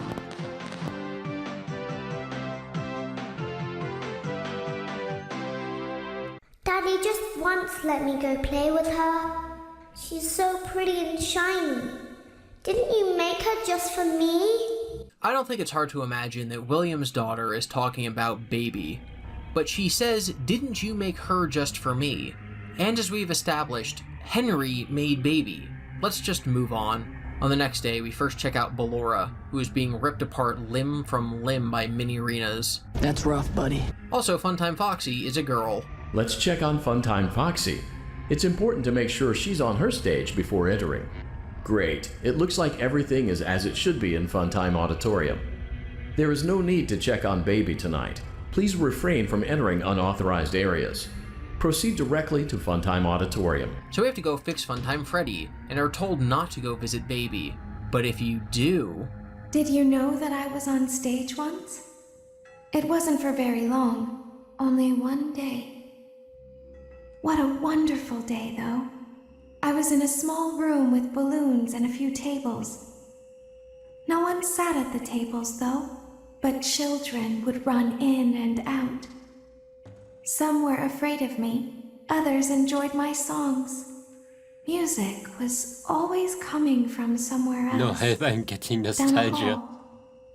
I would always count the children. I'm not sure why.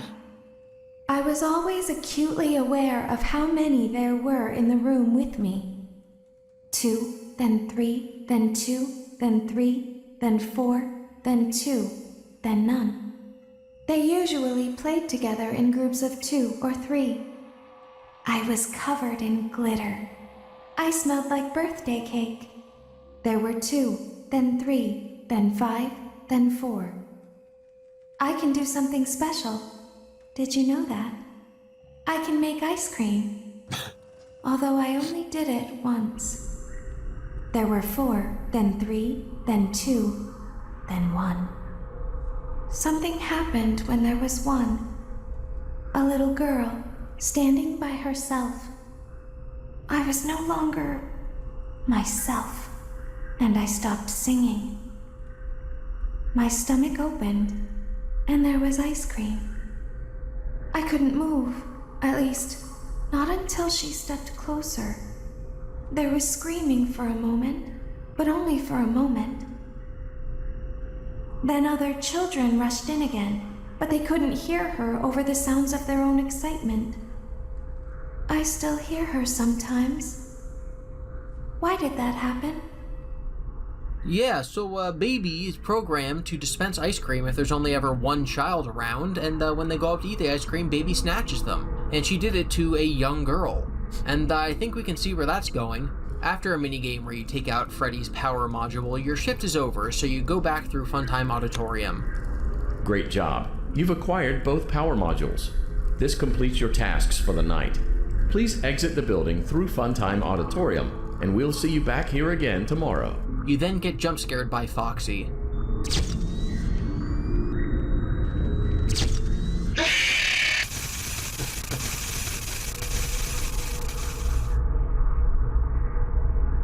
Daddy, she can make balloons. Have you seen her make balloons? Oh, Daddy, let me go to her.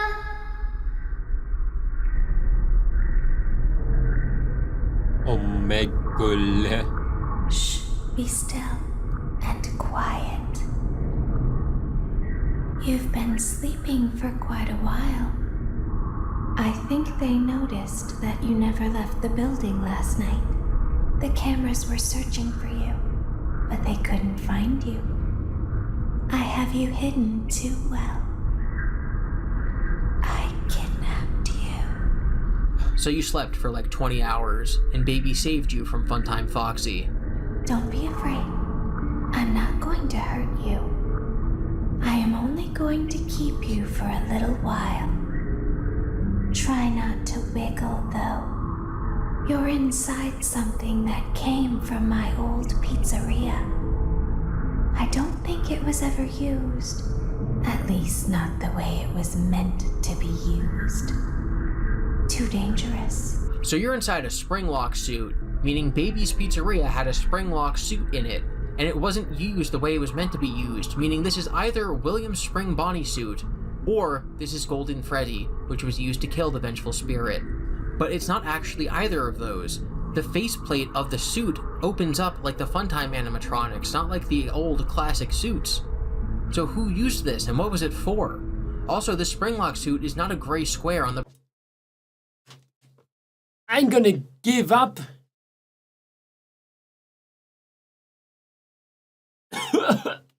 I have a breaker room map.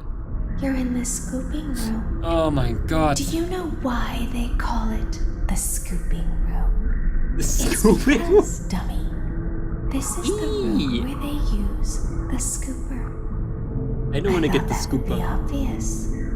Baby then tells us we're in the scooping room, and then to be quiet because someone is coming. Now, if I was attacked by Foxy and then kidnapped by Baby and put in a Springlock suit, I would want to be saved by people. But Baby doesn't want us to tell anybody that we're here. It sounds like someone else is in the building. Shh. Okay, bring her over. Forward. More. Okay, stop. Set her down. Watch the step. What happened to it this time? Just seems like these things can't go a day without breaking down. Who knows? It's always the same, man. Some kind of hardware malfunction. Well, hey, I have to be somewhere in 15 minutes, and this place gives me the creeps. Can we just get this over with? It's all automated. We don't have to be here for it. Just get her on the rollers and we can go. Ballora then gets scooped.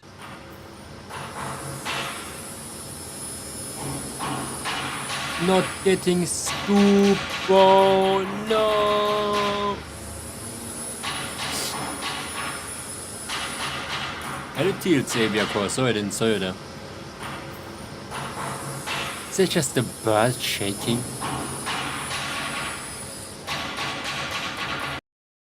Is it emote just called tit shake? There's something very important that I've learned how to do over time. Do you know what that is? How to pretend. Do you ever play make-believe? Pretend to be one way when you are really the other? It's very important.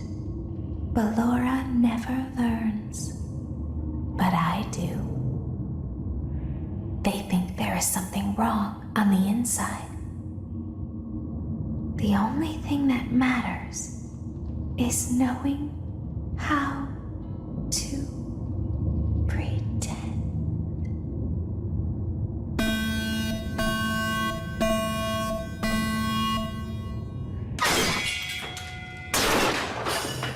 Eller burn trap, så är den söder. I'll open the faceplates for you. That way they can find you on the cameras. Now all you have to do is wait.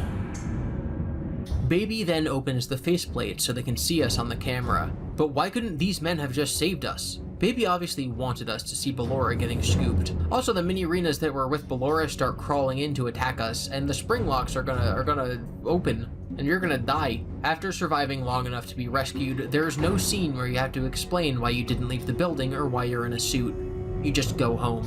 Then night 5 starts after being told we're gonna get some exotic butters. You've earned your 1-week bonus, which will be given to you in the form of a delightful gift basket, the cost of which will be taken out of your next paycheck. We have gift baskets containing fruit, nuts, flowers, and of course the ever-popular cash basket.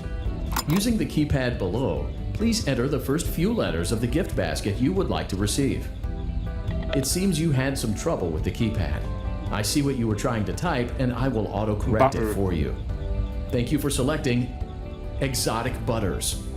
Exotic Please butter. be aware that there are still 2 technicians on site today. Try to avoid interfering with their work if possible. Also, feel free to ask them why they are still there and encourage them to go home. The 2 technicians from the previous night are still here. I wonder what that's about. Let's check on Ballora and make sure she's on her stage. Exotic butters, guys. I want to eat this Great. stick of exotic Now butter. let's check on Funtime Foxy. Great. It looks like everything is as it should be in Funtime Auditorium. Well, that was terrible. Okay. Dark. Circus Baby had a rough day and is in need of repair. You will be required to reach the parts and service room by once again sneaking through Funtime Auditorium. Motion trigger, parts and service. Great job reaching parts and service. Circus Baby has been deactivated for an unknown reason. It's your job to make sure she is structurally stable and secured to the conveyor. Our technicians will take it from there. Circus Baby has been deactivated for an unknown reason. We're gonna learn what that reason was in a moment. If you fail this section, you get attacked by an endoskeleton, which has 3 eyes for some reason. I'm pretending. Remember how I said I could pretend? The cameras are watching. I must be careful not to move. Something bad happened yesterday. Something bad always happens. Yesterday. I don't want it to happen again. There is something bad inside of me. These lines are the most annoying in the game because they could mean so many things. Is the bad thing her breaking down? Is it her scooping children? Does she steal a child every time she gets rented out? Is the bad thing inside of her the child that she just stole? Or is it her being evil in general? Is the bad thing her evil AI, or is the bad thing the soul of the little girl that she ate all those years ago? I don't know, and nobody does. A hatch should have opened. Take the card that you find inside. Now you must turn back. I will guide you through Funtime Auditorium so you can reach the scooping room. When you are there, I want you to destroy this body. Put the card into your handheld device, and I can continue to speak to you. Now, press the green button to your left. This will send me to the scooping room. So you remove this weird card from Baby with 2 blinking green lights. Baby is asking you to destroy this body. Theoretically, the way the scooper works is it removes the endoskeleton and then destroys the bodies. And this must be done on a regular basis, due to the fact that the technicians from earlier think it's so normal. So it makes sense that the outer shells are broken every once in a while and then replaced. But Baby has just put her consciousness in this chip, so she can continue to communicate with you despite her body being destroyed. Now, if I know anything about souls haunting metal in this world, it's that that's not how it works. That chip might contain Baby's artificial intelligence, but it does not contain the remnant from the child inside of her. That's in the endoskeleton. So Baby telling you to save what is good, she's telling you to save the AI, not the child's soul. You're now separating the two from each other. And I think that that is the key to everything. You must follow my instructions in Funtime Auditorium. Ballora is going to follow you. She will try to catch you. I will help you avoid her. She will not follow you inside the scooping room. She is afraid. Wait, I thought Ballora done got scooped. Also, in this scene, more than any others, you can hear this weird ambient sound in the background. I'll get back to what that is once we're done with the story.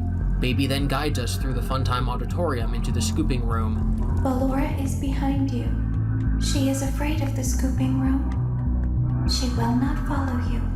Ballora being here is weird given that this is not her room, it's Funtime Auditorium. Also, she's not making any music, which is also weird. Warning, you've entered a highly dangerous area. You have entered from Maintenance Hatch 1B, reserved for cleaning and repair of the scooper. Entering this side of the room is strictly prohibited by unauthorized personnel. You are in the scooping room now. Funtime Foxy has already been here today. Funtime Freddy has already been here today. Ballora has already been here today. Circus Baby has already been here today. I've been out before, but they always put me back. They always put us back inside. There's nowhere for us to hide here. There is nowhere to go when we look like this. And that thing out there is Ennard, an amalgamation of all of the endoskeletons from the Fun Times. They said that there's a little bit of him in every body, but it's actually the case that all of the bodies make up him. But if we looked like you, then we could hide. If we looked like you, then we would have somewhere to go. The scooper only hurts for a moment. Thank you so much for the follow, Belo Muba.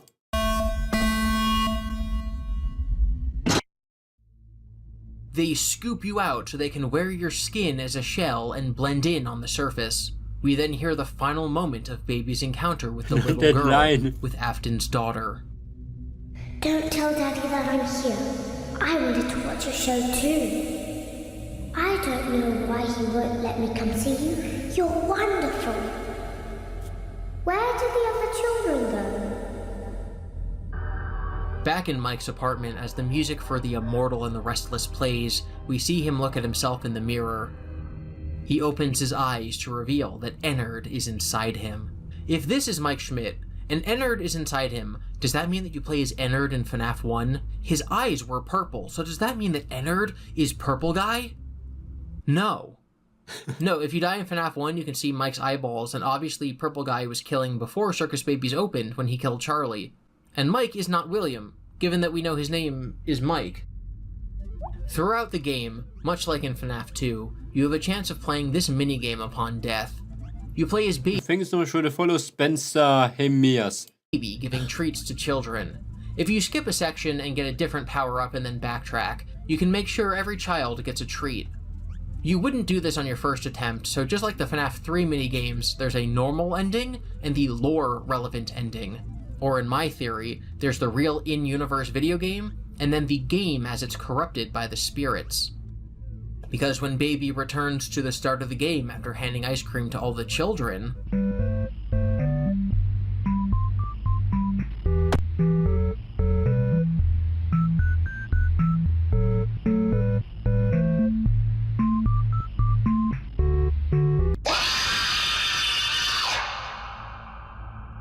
we see Baby dispense ice cream and snatch this little girl, William Afton's daughter. In this minigame, Baby has blue eyes and the daughter has green, but throughout the whole game, Baby has had green eyes, meaning that this is the moment she becomes possessed. And that's the end of the game. That's the canonical ending.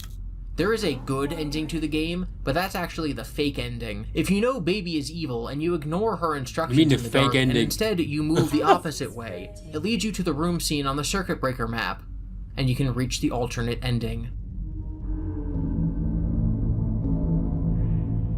It seems that you have accidentally wandered into a restricted area.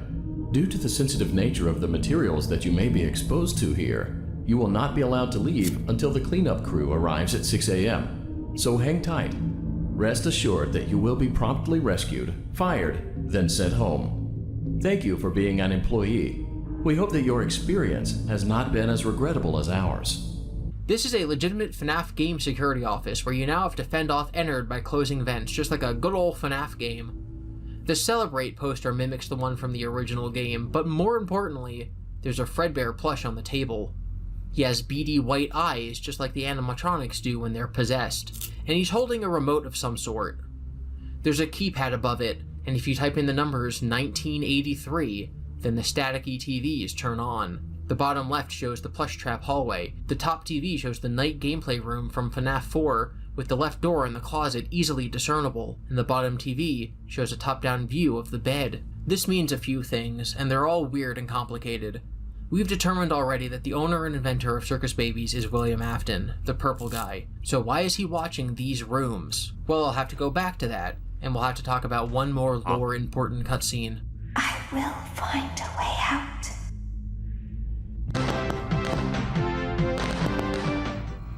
When you beat Ennard, you return home and you watch Immortal and the Restless. And then Ennard crawls in and assumedly kills you anyway. But that's not all. In a DLC update to the game, we unlock Custom Night. Custom Night offers a few challenges to go through in this office, but it uses all the animatronics from the game, plus a few more. There's the stupid freaking Bitty Babs, Funtime Freddy, Foxy, Ballora, Electro Babs, which are Bitty Babs that fell in a vat of eels, Funtime Lolbit, which looks kinda like Foxy, and you have to type LOL on the keyboard to send him away, which is something. It's interesting, lore-wise, I guess. I think it's just a joke. It's a lol. I'm in a living hell! Lolbit. No! Bonnet is a female Bonnie. Yendo is this game's version of Golden Freddy. Most people think his name is short for Yellow Endo. So for some reason the Golden quality Freddy went down. was Yellow Bear in the first game. Also, the mini-arenas can attack you. Notable is that Baby is not here, although she does talk to you and tempts you into letting them win, using the voice of Afton's daughter. After beating one of the challenges, you're rewarded with a cutscene of meat-puppeted Mike walking down the street. I did it! I'm the best, and I'm back in the saddle again! Okay, I did it. I did it. I fucking did it. Alright, so what I'm gonna do is I'm gonna... Oh, hey, Didn't had Markiplier for such a long time. Oh my god. It were some good times. Is that purple guy? That's the only thing that I can assume about this. He's wearing a purple shirt and his mouth is very weird. So I'm assuming that was purple guy walking down the street and everybody assuming it was purple guy, so I'm guessing he hid very well. Due to the fact that he's possessed, these cutscenes are obviously a continuation of the main canon ending, meaning these scenes take place after the original game, and unlike this moment with Ennard in the living room, these are canon. As you progress through the game, you see Mike decompose more and more until this happens.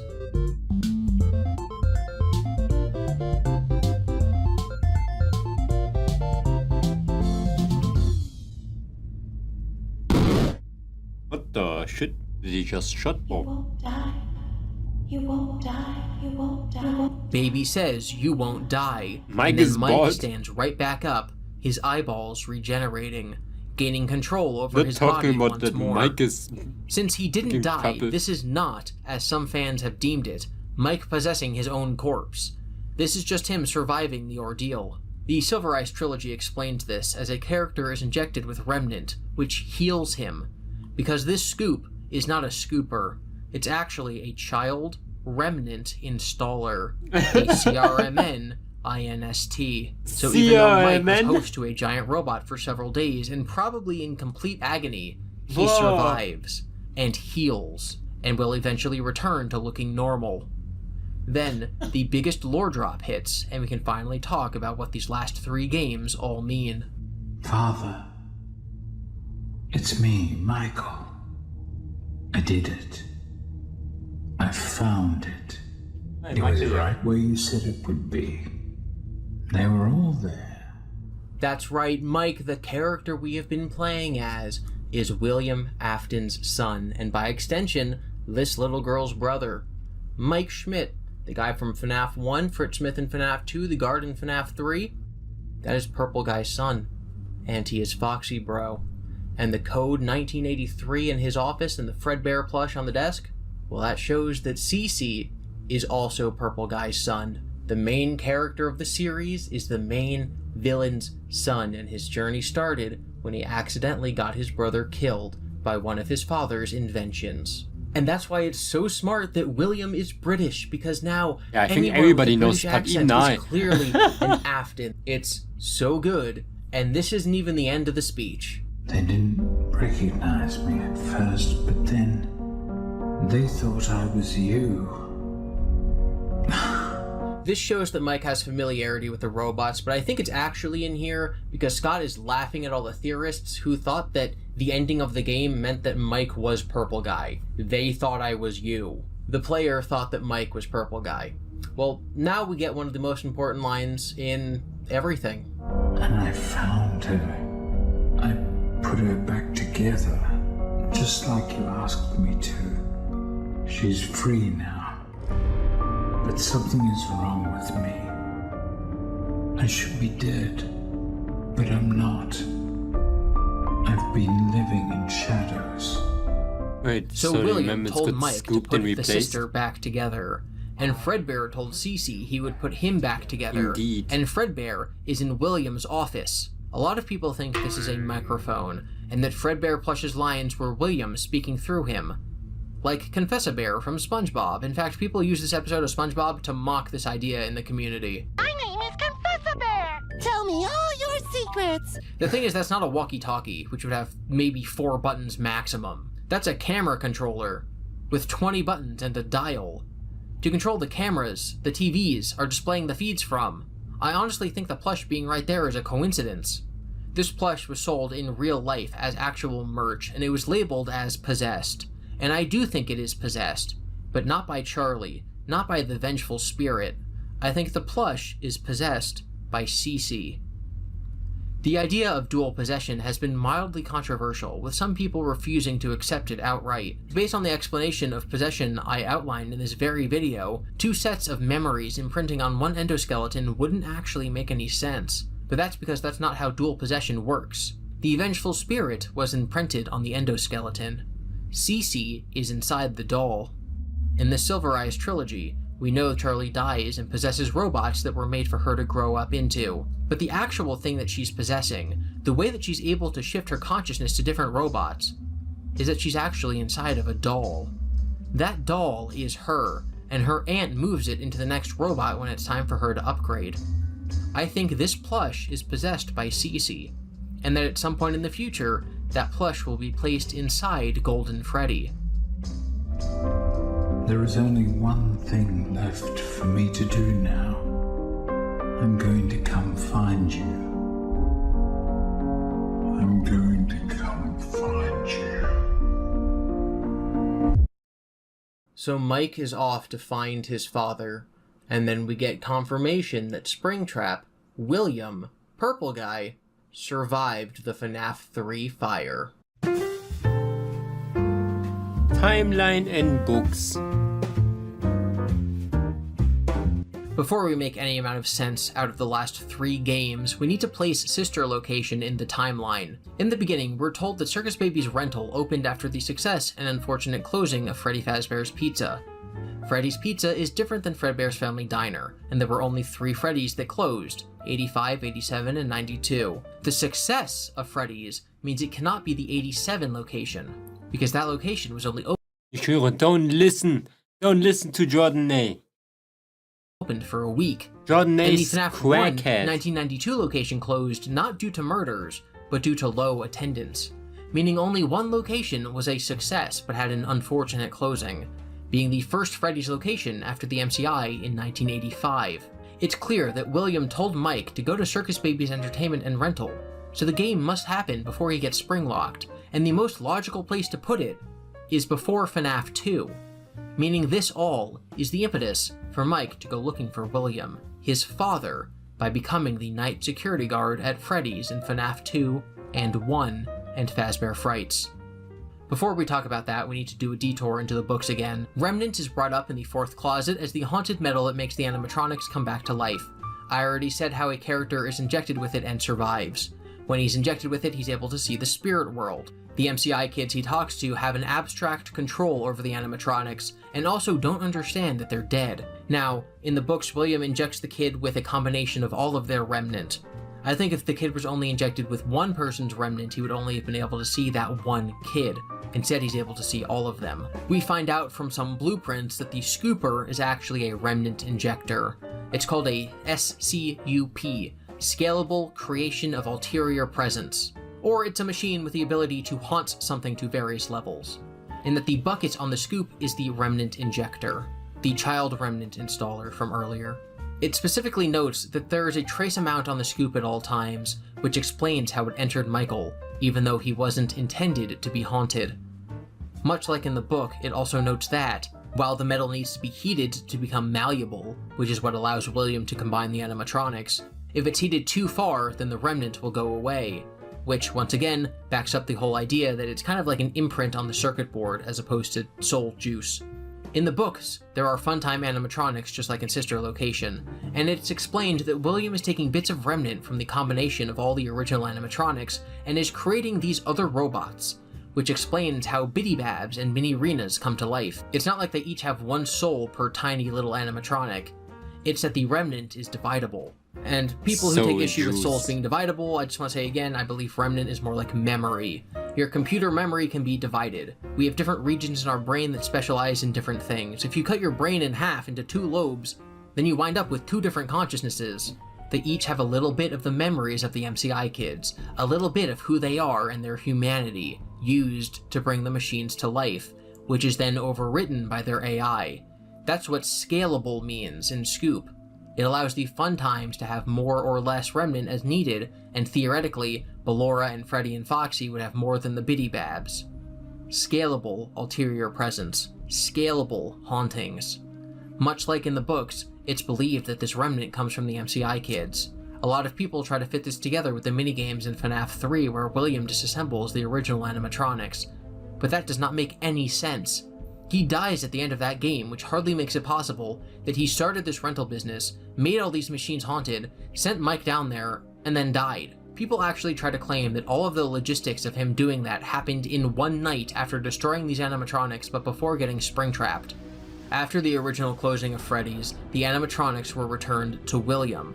We know this happened with the Springlock suits because Phone Guy says it in FNAF 3.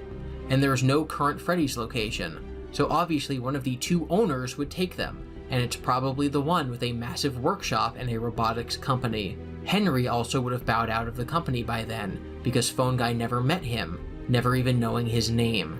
But Phone Guy was around the time that the Springlocks were decommissioned and when the MCI was happening, as the tapes in FNAF 3 show. So William gets the original animatronics back after the MCI, filled with the souls of the kids he killed. He experiments on them, taking enough remnant to create the Funtimes and Biddy Babs, leaving them to behave like monsters, like animals, with lesser cognitive awareness.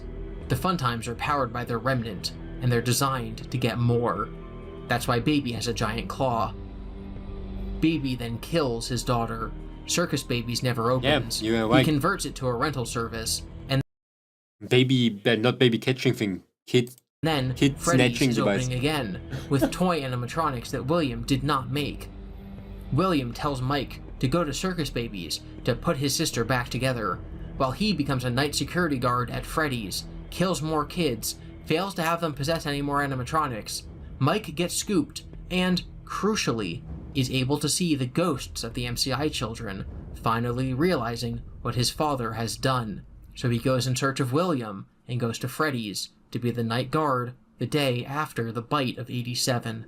He tries to tamper with the animatronics, to see them, to see if they're haunted, to communicate with them like he did with the other children. But he gets fired, and Freddy's closes, and the Withers are moved back to the original location, where William goes to destroy them to cover his tracks.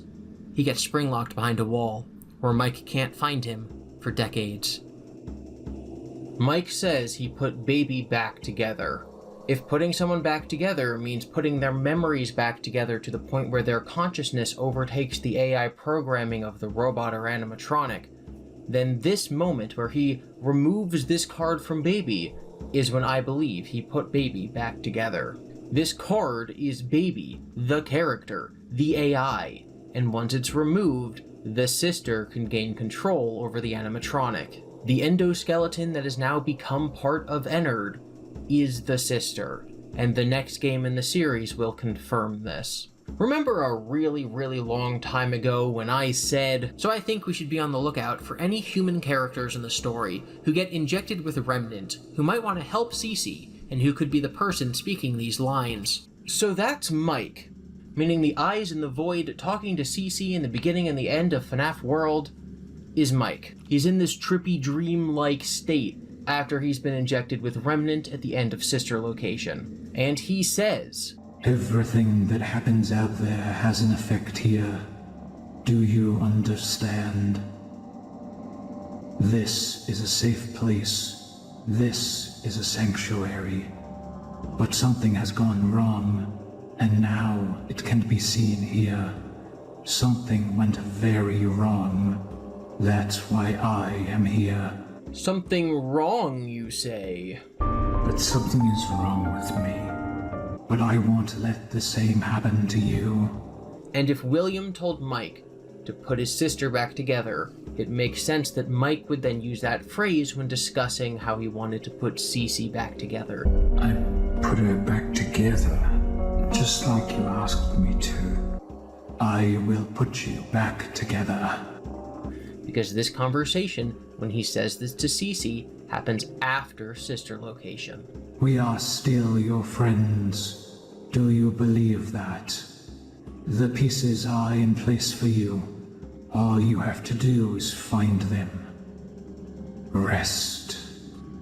So it's in this nebulous time that FNAF World takes place, and I'll explain how I know this and what it has to do with the hippo later, but the only thing that's really important is that Mike has a conversation with Henry. Henry says that there's nothing that Mike can do. Come, have a seat, and let's fish for a while.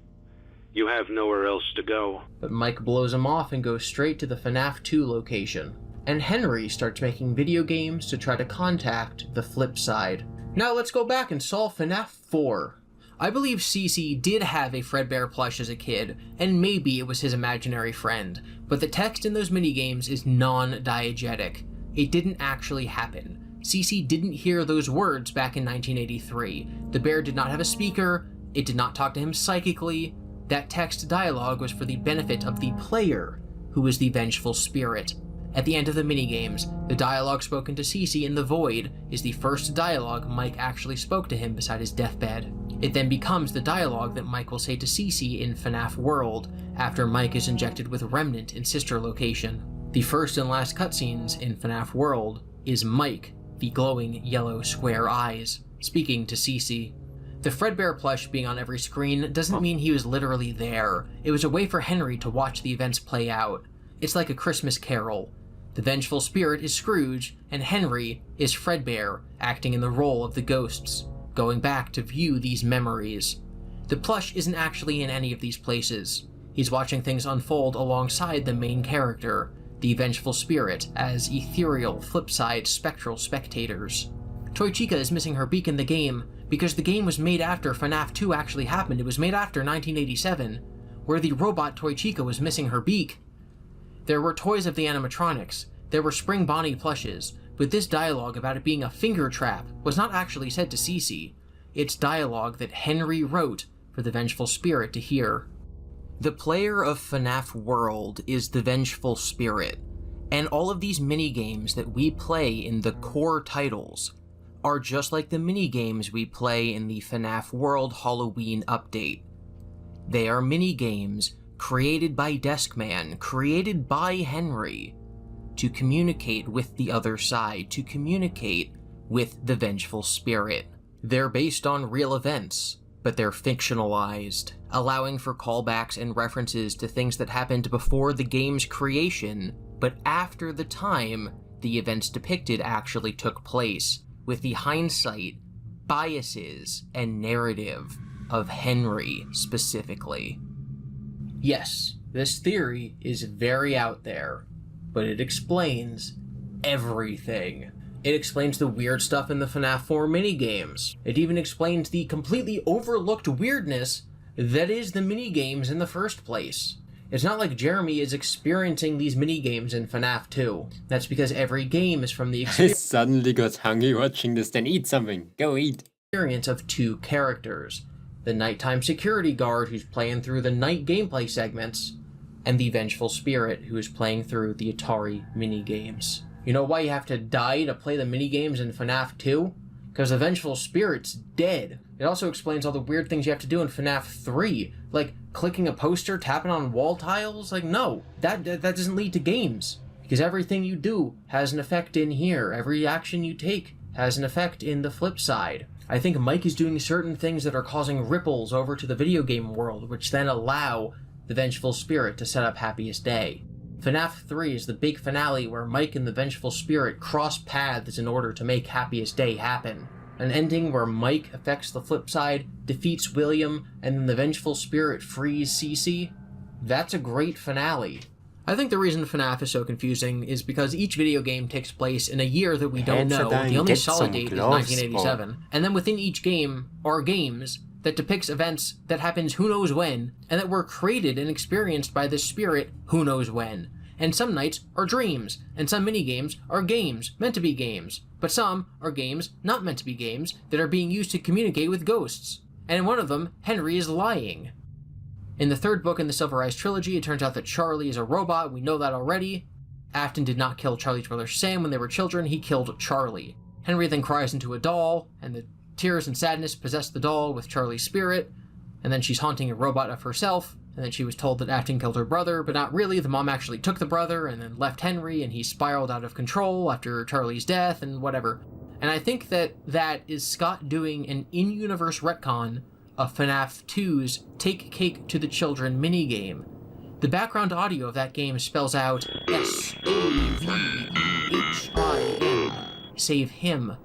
But now we know that this is Charlie. But the game says save him, and Charlie is a girl. And I think that's because this is an in-universe lie, so that the spirit playing the game, the vengeful spirit, thinks it was not Charlie that was killed, it was her brother. Because this is a lie that Henry wants to maintain. When Henry made this game to be experienced by the vengeful spirit, he intentionally hid information so that the spirit would not know that Charlie was dead, because that's what he did in the books. Thus, this is not a mistake, it was retconned into being a lie by the narrator. This event happened. William killed Charlie outside of Freddy's. And this is a real video game you can play at a Freddy's arcade. But Henry made this game minutes late. so that Holy the shit. spirits possessing the robots who can interact with Good the flip side luck. dimension where video games are real could see the murder happen and falsely believe this was Charlie's brother, Sam. And that is why FNAF is so confusing. Even though it makes perfect sense, I hate my life. Glitch Fredbear in FNAF World is William. The same way that William's evil deeds infect video games by causing Purple Guy to appear. I think that his will, his desires to fix his son, manifests as Glitch Bear. William wants to put Cece back together, so it makes sense that he would kill this child and tell them to put Cece back together. Glitch Bear says, This is. It's kind of funny that he said it's now like complicated, like in. What? It's a safe place, a sanctuary. The truth is that there is no safe place. You don't understand that. Despite the limitations of the text, I think that he's specifically quoting the Square Eyes from the beginning in a mocking way. This is a safe place. This is a sanctuary. This is a safe place? A sanctuary? The truth is that there is no safe place. You don't understand that. So he's not the Square Eyes. He's actually antagonistic against the Square Eyes, because the Square Eyes is Mike. William killed the MCI kids to experiment with eternal life and bringing people back, but he created the Vengeful Spirit to do this. You were made for one thing. And I'm not saying that William is saying these things. He's not thinking these words in their head and having them manifest in a video game. It's his will, his desire, that is manifesting in the other dimension as this corruption. And you could argue that William setting up Happiest Day is backwards. But for one, he kind of does that in the books. And two, I think it's actually what makes him a compelling character. He killed a bunch of children to save his son. He's not a mad scientist or someone who went crazy because he experienced loss. He was trying to save him, and he convinced Mike to help. And then Mike found out how his father was going about it, so he noped on out of there. A lot of FNAF theories try to say that Mike was actually doing his father's bidding, and at some point had a change of heart and changed from a bad guy into a good guy. And I hate this theory. I think the opposite is true. I think William was having good intentions. He wanted to save his son, and then he realized that to do it, he had to kill children. And so he made the decision to kill children. Mike agreed with this endeavor until he saw what his father was willing to do. The best villains are the ones with good motivations who take things too far. They want a good outcome, but their method is evil. And they say that the ends justify the means. I think William and Mike were both good, until William turned evil. Hello, boss. I think the series right now can be broken down into two trilogies. FNAF 1 through 3, and then 4, World and Sister Location. FNAF 1 through 3 are not a straightforward story, but they are a story. Whereas FNAF 4, World and Sister Location are more of a story, but you need every piece of all three of them in order to put that story together. After Sister Location, it's very obvious that Mike is Foxy Bro and that Purple Guy, William, is their father. We were supposed to know that just from FNAF 4. It's possible, but no one did it. I think the reason that the second trilogy was so intertwined with its narrative is because Scott now knew what he was doing, and he was able to plant seeds earlier on that would be paid off in future games. He was forward-thinking enough to be able to craft a long-form story. So now that we have all of those pieces, have a good meal. What's going on? What about the Breaker Room map? This confirms that the FNAF 4 gameplay house and the plush trap room were being watched by William and that they are real places. We know that this is Mike. We know that he has dreams about this location after FNAF 1 because of the FNAF 1 phone call, but that does not mean he didn't go through it as a child and then dream about it later. I said a very long time ago that Scott likes to take criticism of his games and address it in the next game. FNAF 4 was scary because FNAF 3 wasn't scary. I think Sister Location is a narrative because of how cryptic FNAF 4 was. I think these cameras and this plush are here to show us that 1, Dream Theory was never correct, 2, that Cece is William's son and that Mike is Foxy Bro, and 3, I think it's there to make the point that while in every other FNAF game we play as a security guard, in FNAF 4 we don't, unless you consider it from the perspective of the person looking at the cameras. I think William is watching FNAF 4 happen live through his cameras, and is controlling the animatronics. It's the reverse of FNAF gameplay, which makes sense because it's literally being played by the villain. There was a viral post many years ago saying Nintendo should make a game where you play as Bowser and have to place enemies and obstacles to stop Mario from reaching you. And that's kind of what Mario Maker is.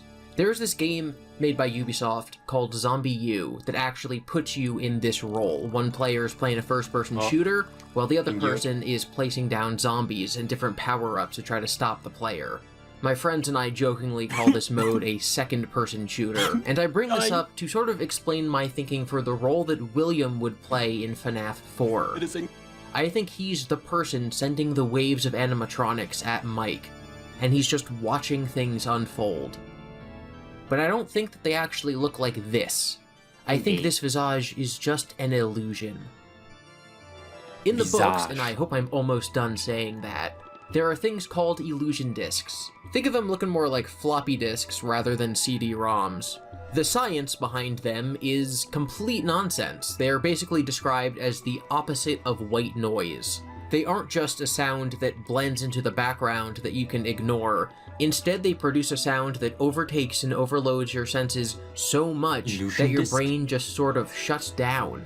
Given that every element of your body is run off of electricity, and that your consciousness and your senses are all processed in your brain, the idea is that the illusion discs are hijacking that process, and thus they can make you see, or hear, or even feel anything that they're programmed to. It's kind of like the Matrix. Your brain thinks it's real because sense data processing is being tampered with. Except instead of a plug being injected into the back of your head, your brain is being hijacked by sound.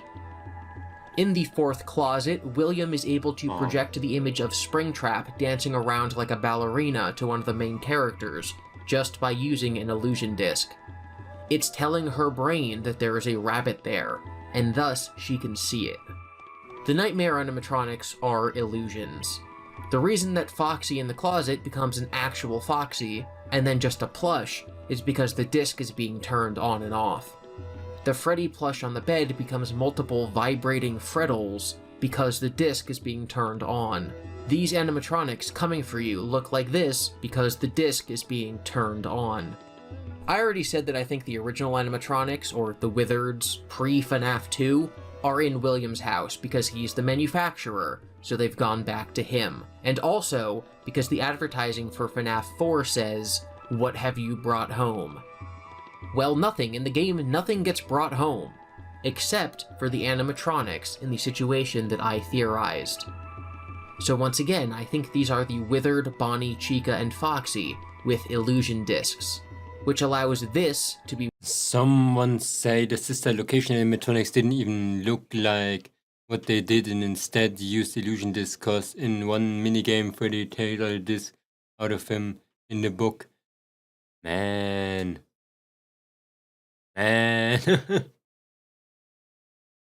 What the heck? Withered Freddy, and also this to be Withered Freddy, with a different setting. I've already said that I think Mangle existed pre-FNAF 2, based on the way that he's described in that game. I don't think that the redesign of Foxy would have been taken apart and put back together multiple times to the point where they gave up and gave him the name Mangle over the course of the single week that FNAF 2 was open before we start playing. And thus I believe that Mangle existed in the first Freddy's location before the missing children incident. That's also how there's a version of him in the sister's room. He's never referred to as a toy animatronic, and I also think he might be a precursor to Funtime Foxy. The put-together version of Mangle and then Funtime Foxy are completely different animatronics. But if we assume that William first made the original animatronics, and would later make the Funtimes, Mangle is this weird in-between period. That would mean that the real full Mangle is somewhere in the FNAF 4 house. and he's going unused. Probably because he's more out of order than the others. Spring Bonnie and Golden Freddy are also stored somewhere in the house, as well as Balloon Boy, and I think those 4 are in the hallway in these closets. That's what these dots are on the breaker room map. 4 animatronics stored away, Withered Freddy, Bonnie, and Chica roaming the house, Foxy in the closet. And keep in mind, the 2 animatronics at Fredbear's would be the animatronics and not the Springlock suits. The thing sitting on the chair is a plush trap doll. In the Halloween update for FNAF 4, there's a new mode that gets added. Scott made a really weird comment about it, saying it's not canon, and it introduces this weird little goblin monster Balloon Boy. Scott said that the character of Nightmarion is not canon, but Balloon Boy is. I think this means that even though William did use the Spring Bonnie plush in whatever test he was running in FNAF 4, it's equally likely and equally possible that he could have used Balloon Boy, because he's also in this hallway. But he could not have used an illusion disc to have an animatronic take on the appearance of the puppet, because either he didn't have the puppet, or because he didn't know that it was fully haunted, and it wasn't an option.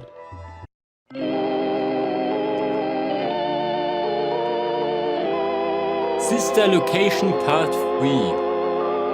What the shit, that's FNAF Part 4, 3? Sister Location, and FNAF World are the most enigmatic games in the series, and them all being this little trilogy makes it really hard to talk about them. So now we're finally going to finish discussing Sister Location. Like I said before, these 2 dots are animatronics, not Springlock suits, at the Fredbear's location. And these are Funtime Freddy, Ballora, Baby, and Funtime Foxy. Also, this map is supposed to be the hint at getting the secret ending of the game. You take the card from Baby in Parts and Services and she gets conveyor belted into the scooping room, which is why she tells you to go left. So if you know that this room exists from studying the breaker room map, then you will instead go right, and you'll enter the office to play the bonus night. Throughout Sister Location, there's a weird ambient noise in the background that, when isolated and slowed down, can be heard as Baby saying the numbers 1, 5, 7, 8.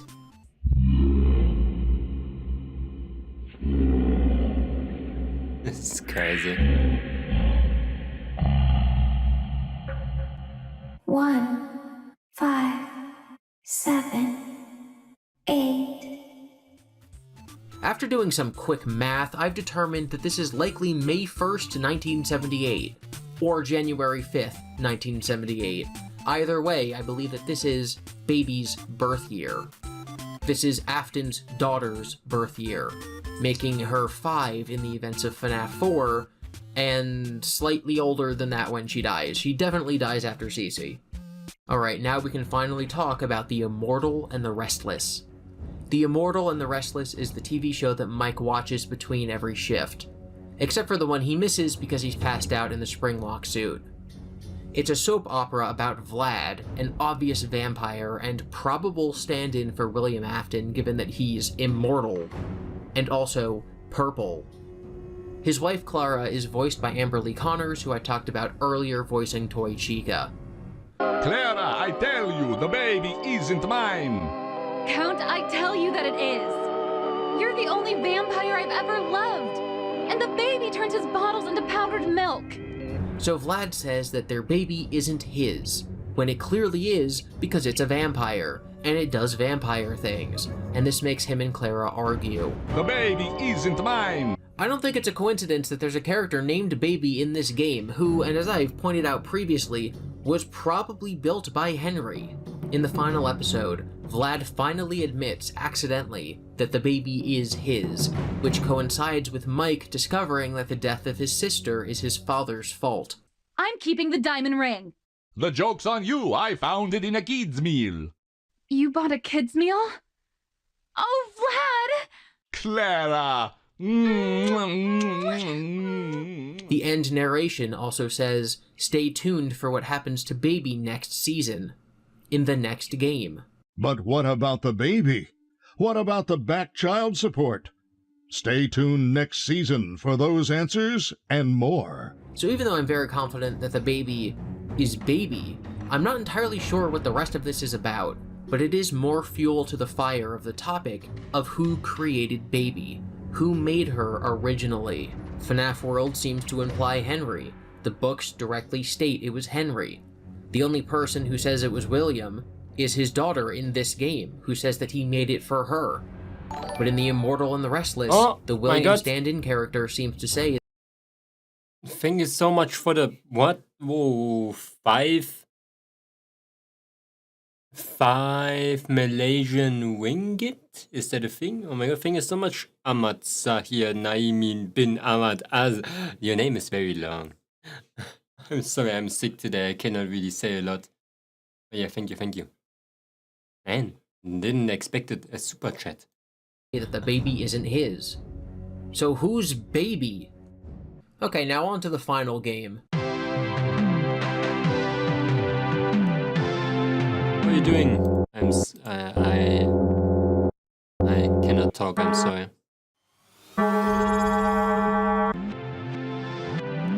Oh, and thank you so much for the... By final game, I mean the start of a new trilogy, because the next 3 games all form a narrative combined and finish off the saga that started with FNAF 1, but are all thematically contained as a trilogy. Kind of like how FNAF 1 through 3 were a trilogy, 4 World and Sister Location were a trilogy. The games making up this trilogy are Freddy Fazbear's Pizzeria Simulator, Five Nights at Freddy's Security Logbook, and Ultimate Custom Night. First, we're going to look at Pizzeria Simulator. In June of 2017, 13 months after Sister Location, and 6 months after the Custom Night update that got our heads spinning about the Afton family and William and Michael and Cece and this girl, it got announced that FNAF 6 had been in development, but was cancelled. He was instead taking time off from serious game development and was developing another FNAF World-style spin-off game, focused around running your own pizzeria. In December, Scott published the game on Steam with the following description. Presenting a fun Five Nights at Freddy's adventure with a lighter touch for the holidays, Freddy Fazbear's Pizzeria Simulator puts you in charge of developing your own restaurant. Design pizzas, feed kids, and get high scores. The game was a free download. It opened with an Atari-style 8-bit minigame, and I think I'll let Dawko, one of the most famous FNAF YouTubers, take it from here. What the? What the frick? The frick going on?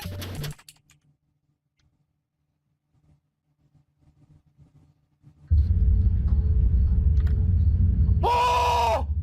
Oh! Oh! Oh! Oh my god! Pizzeria Simulator was, in fact, FNAF 6. It was released for free with a misleading title, description, and screenshots to pretend to be a smaller game. But this was FNAF 6, and many consider it to be the true finale of the series. Pizzeria Simulator, like Sister Location, has full voice acting, and immediately introduces 2 new characters. Tape Guy is the first voice you hear, explaining how to salvage old animatronics for use in your restaurant. The purpose of this tape is to test automated response times and reactions from vintage interactive attractions following audio stimuli. If you are playing this tape, that means that not only have you been checking outside at the end of every shift, as you were instructed to do, but also that you have found something that meets the criteria of your special obligations under paragraph 4.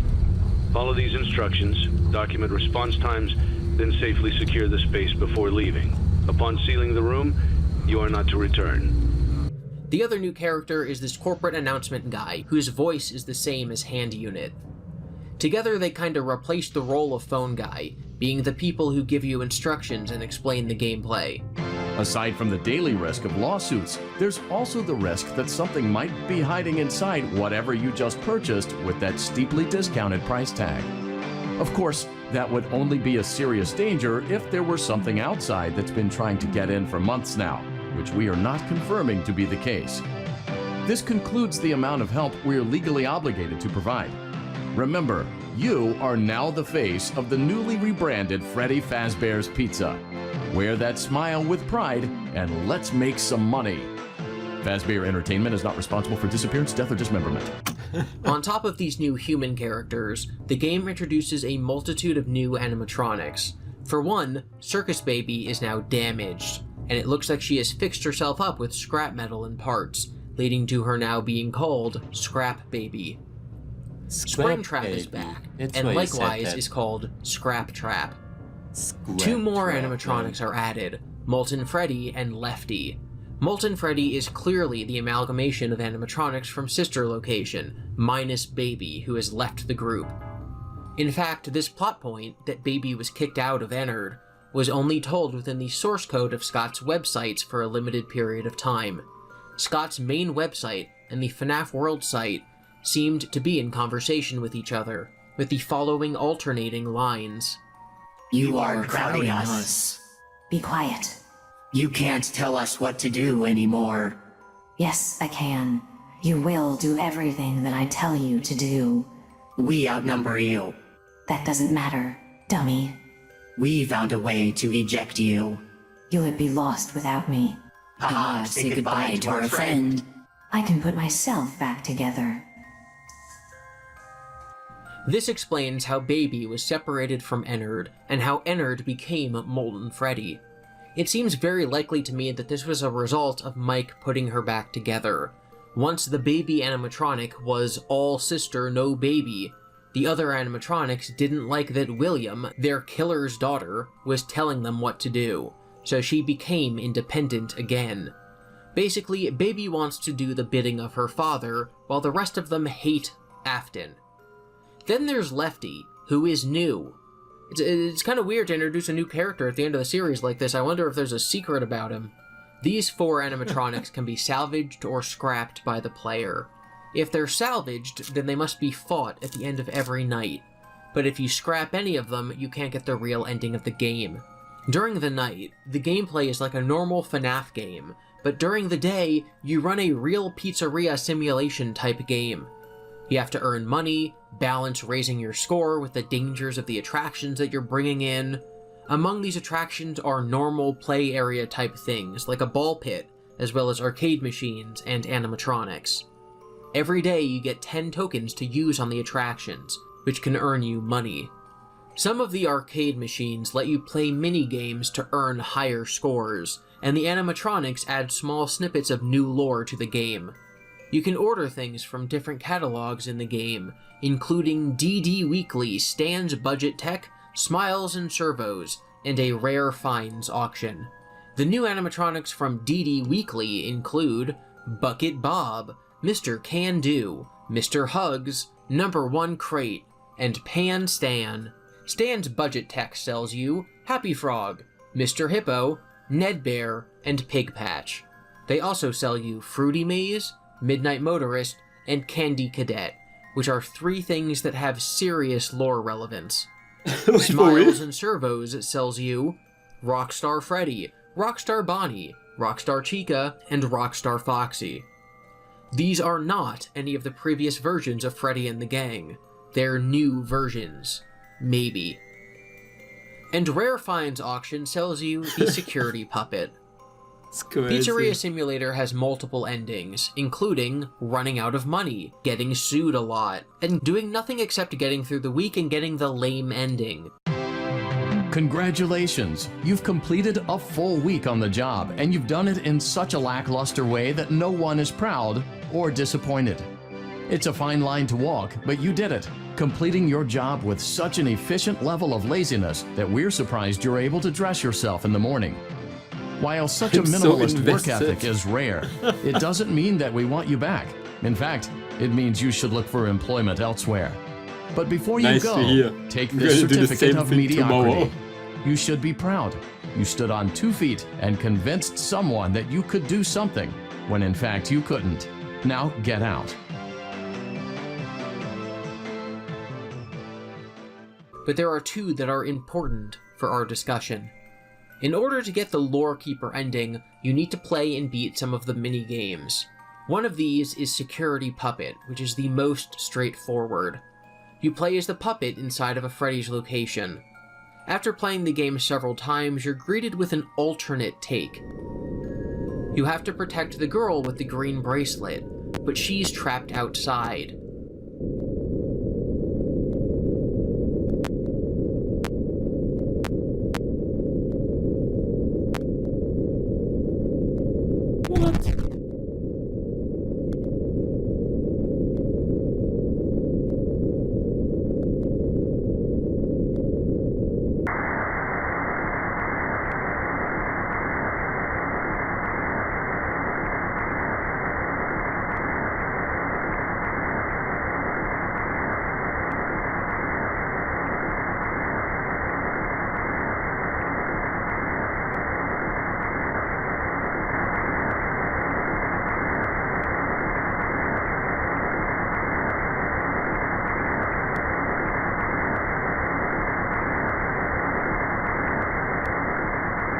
And this is how the puppet becomes possessed by Charlie.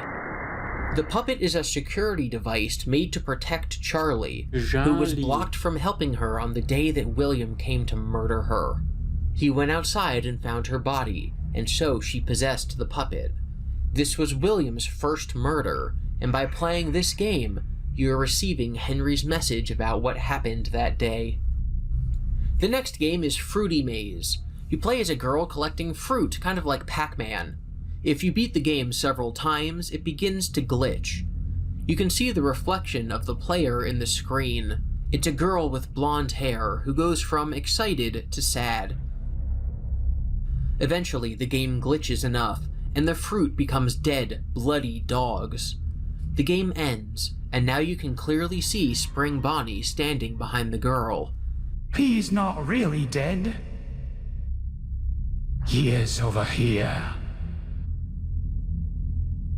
Follow me. Then the game ends. This was William, luring one of the MCI kids into the back room by pretending her dog hadn't died, and instead was just in the other room.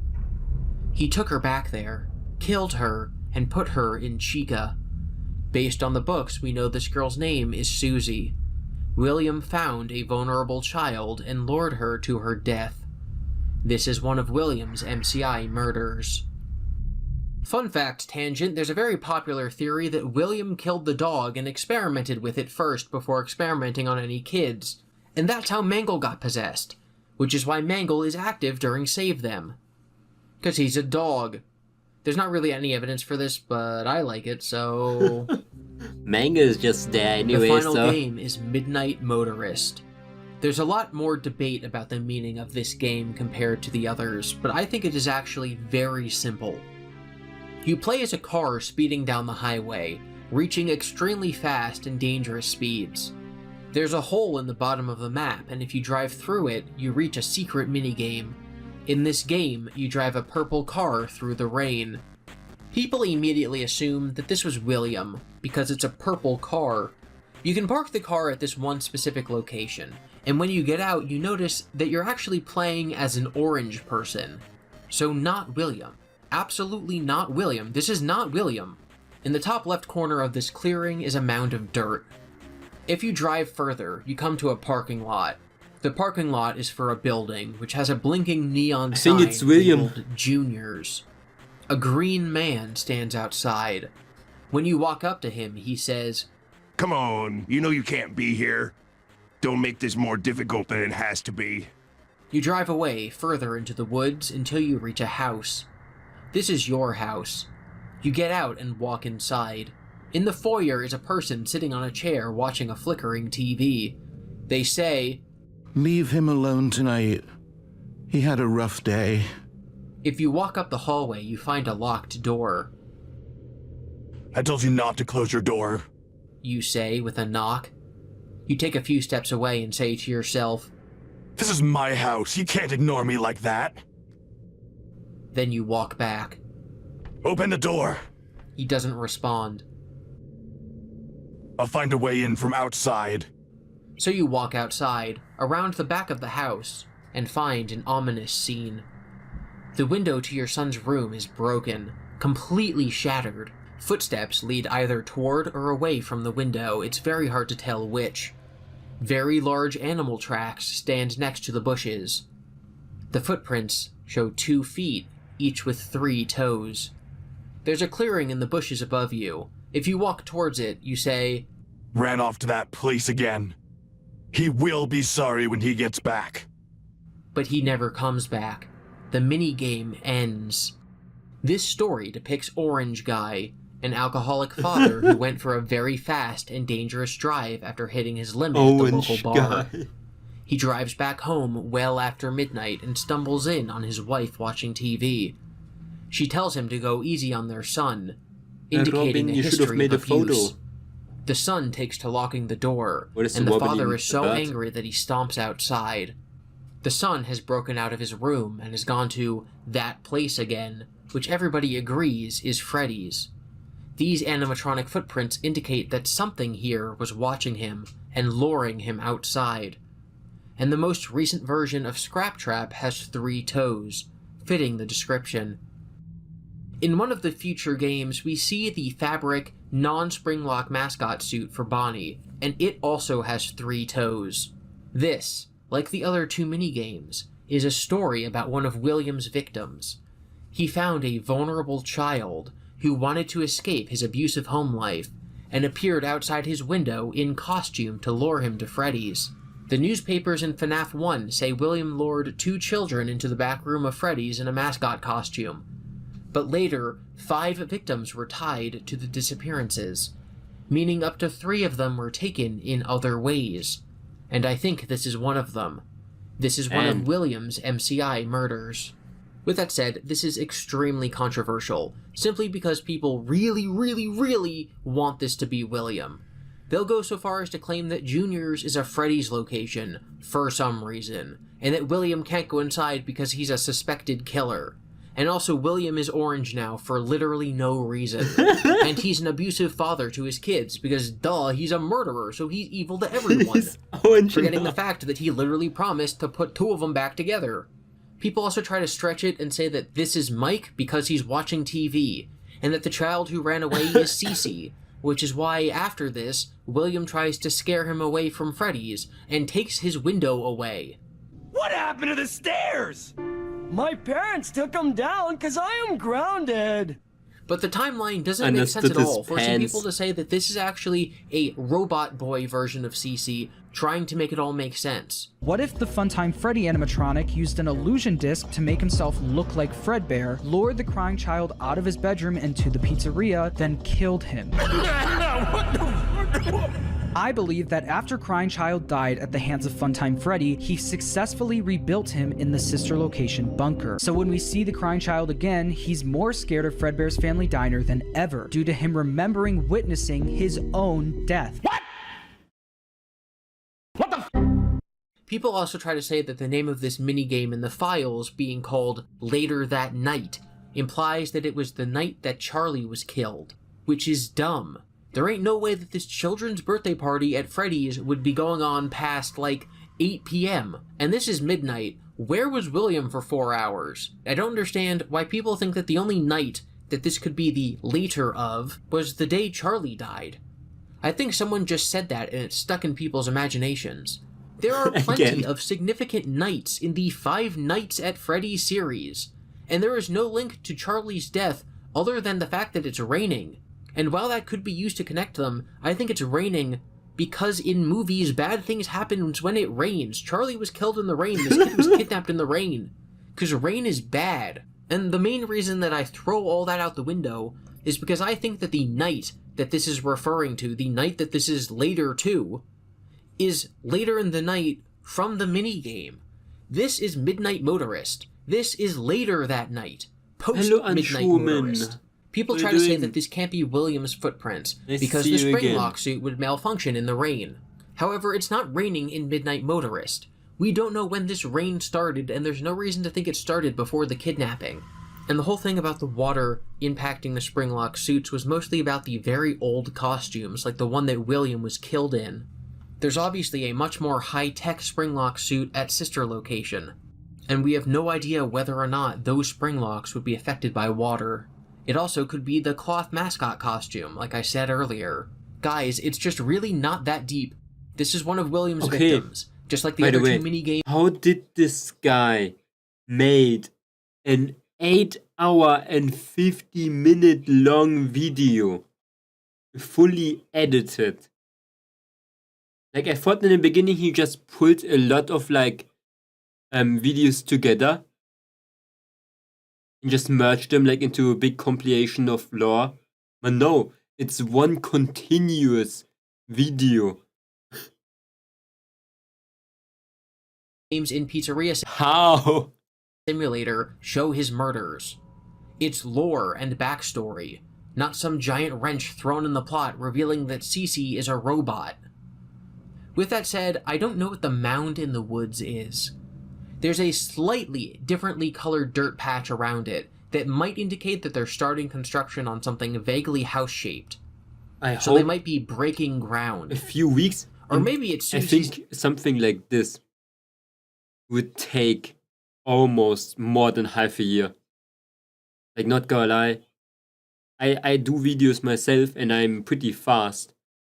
And you make a 1 hour video in around 1 month. And that's when you have the footage. He had to gather all the footage, he had to research too.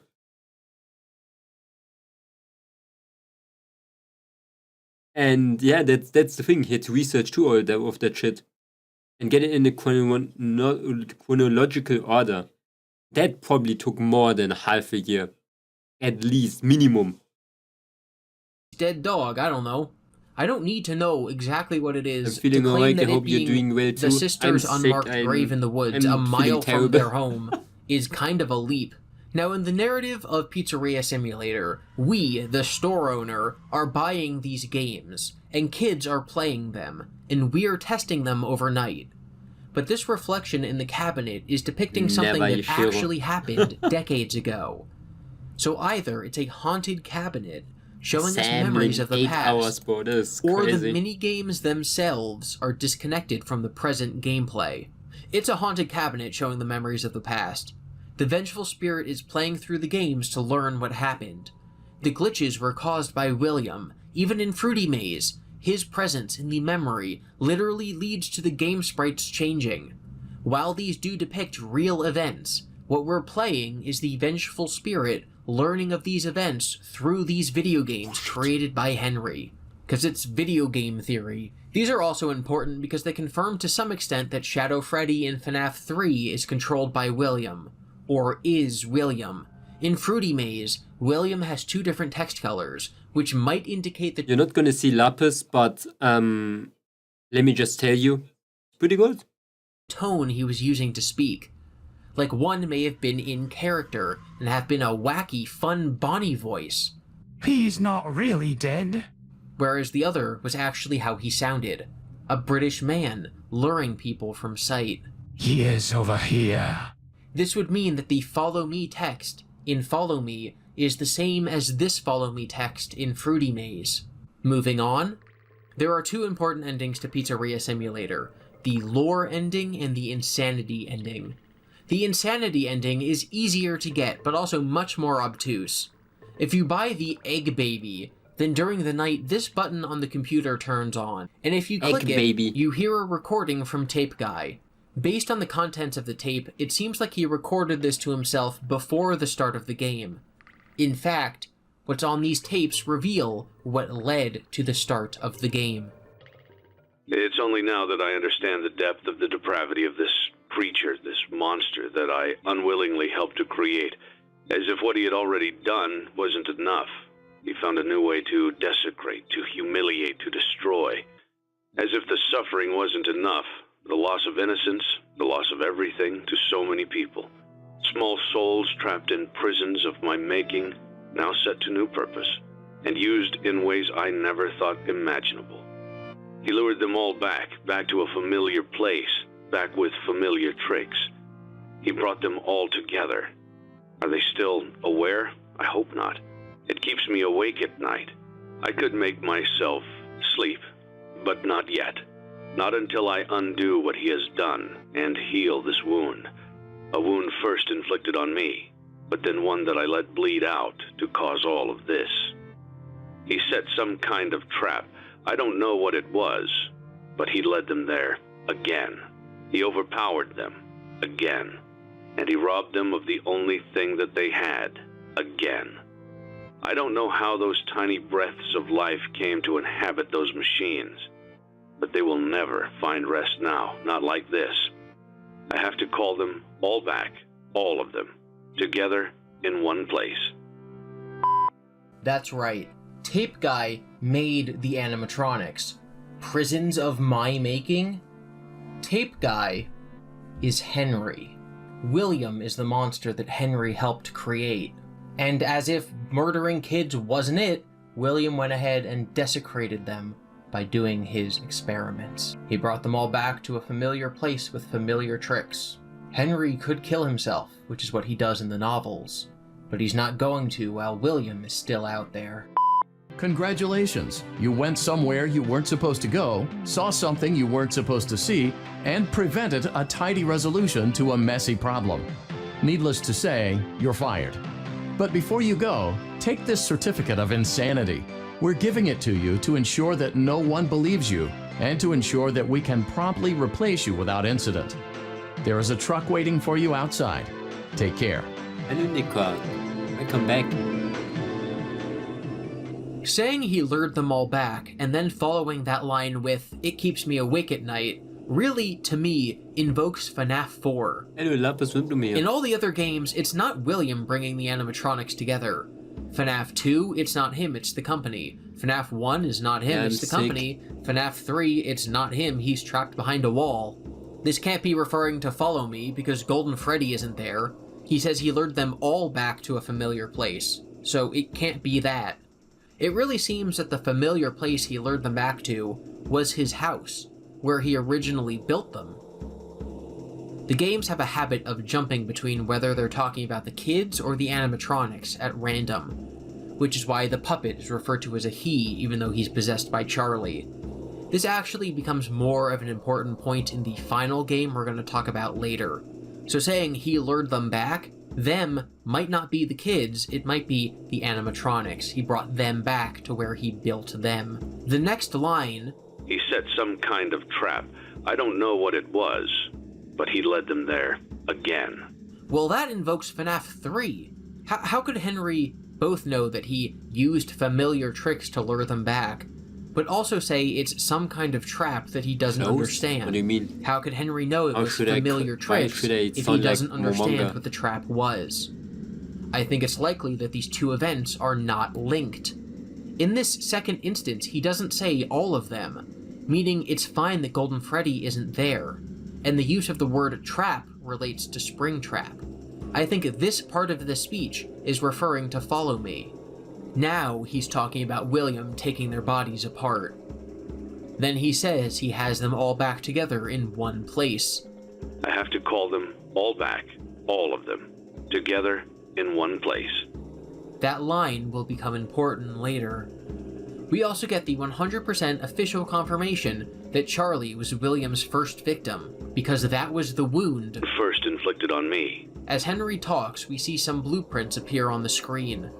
These include RASC, Remote Activated Simulated C, the C clearly standing for child. It must stay connected to a central server and is the same temperature as a normal human body. Notice how it's made by Fazbear Entertainment, not by Afton Robotics, because Henry made this.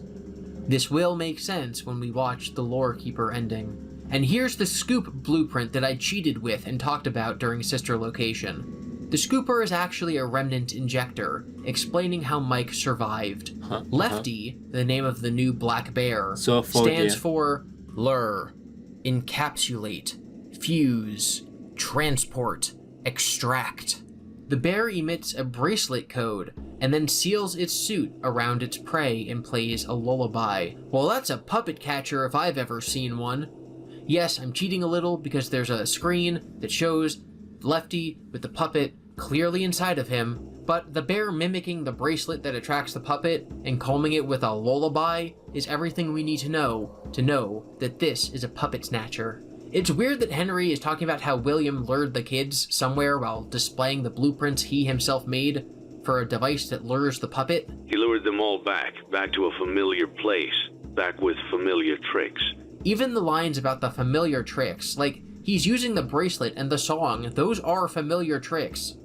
You would think that his words and what's on screen would relate to each other, but there's really no way that they can. I don't get it.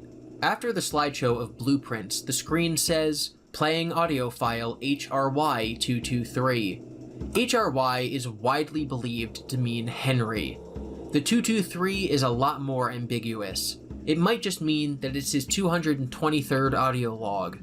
But the community has widely adopted the meaning of this indicating the year 2023. Keep in mind, people think that FNAF 1 takes place in 1993, which it does not, and that FNAF 3 takes place 30 years later, which it does not, meaning that they think FNAF 3 takes place in 2023.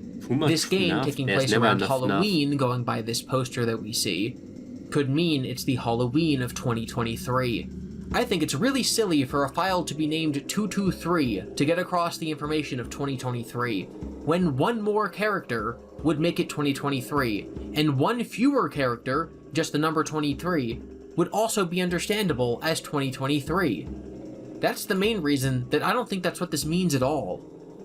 I firmly believe that FNAF 3 takes place in 2015, which does not mean it's impossible for Pizzeria Simulator to be in 2023, but I don't take this as evidence. I really just think it's the 223rd recording, and that people are reading way too far into it. Like, if I labeled all my files this year GIBI23, I would be able to name exactly one file that, because that's how file naming works. You can't name them all just the year it is and who's talking. I don't know what 223 means, but it ain't that. So that's the insanity ending. But the real ending is the one that actually matters. Like I said earlier, if you choose to salvage all the animatronics, then they attack you at night, making it harder to get your job done. If you salvage all 4 animatronics, and also play the Puppet, Fruity Maze, and Midnight Motorist to find all the secrets, then you get the real ending. You fight for your life throughout the final night, and then this happens. And this is my second favorite moment in all of Five Nights at Freddy's. I literally made this video up to this point to give context for what you're about to hear. To us, at the time, this was the culmination of years of storytelling, years of games, years of speculation. And I hope I summarized the series enough to give you even a fraction of what I felt when I heard this for the first time. When you complete the night, you're congratulated, and then the screen goes black. You played right into our hands. Did you really think that this job just fell out of the sky for you? No. This was a gift for us. You gathered them all together in one place, just like he asked you to.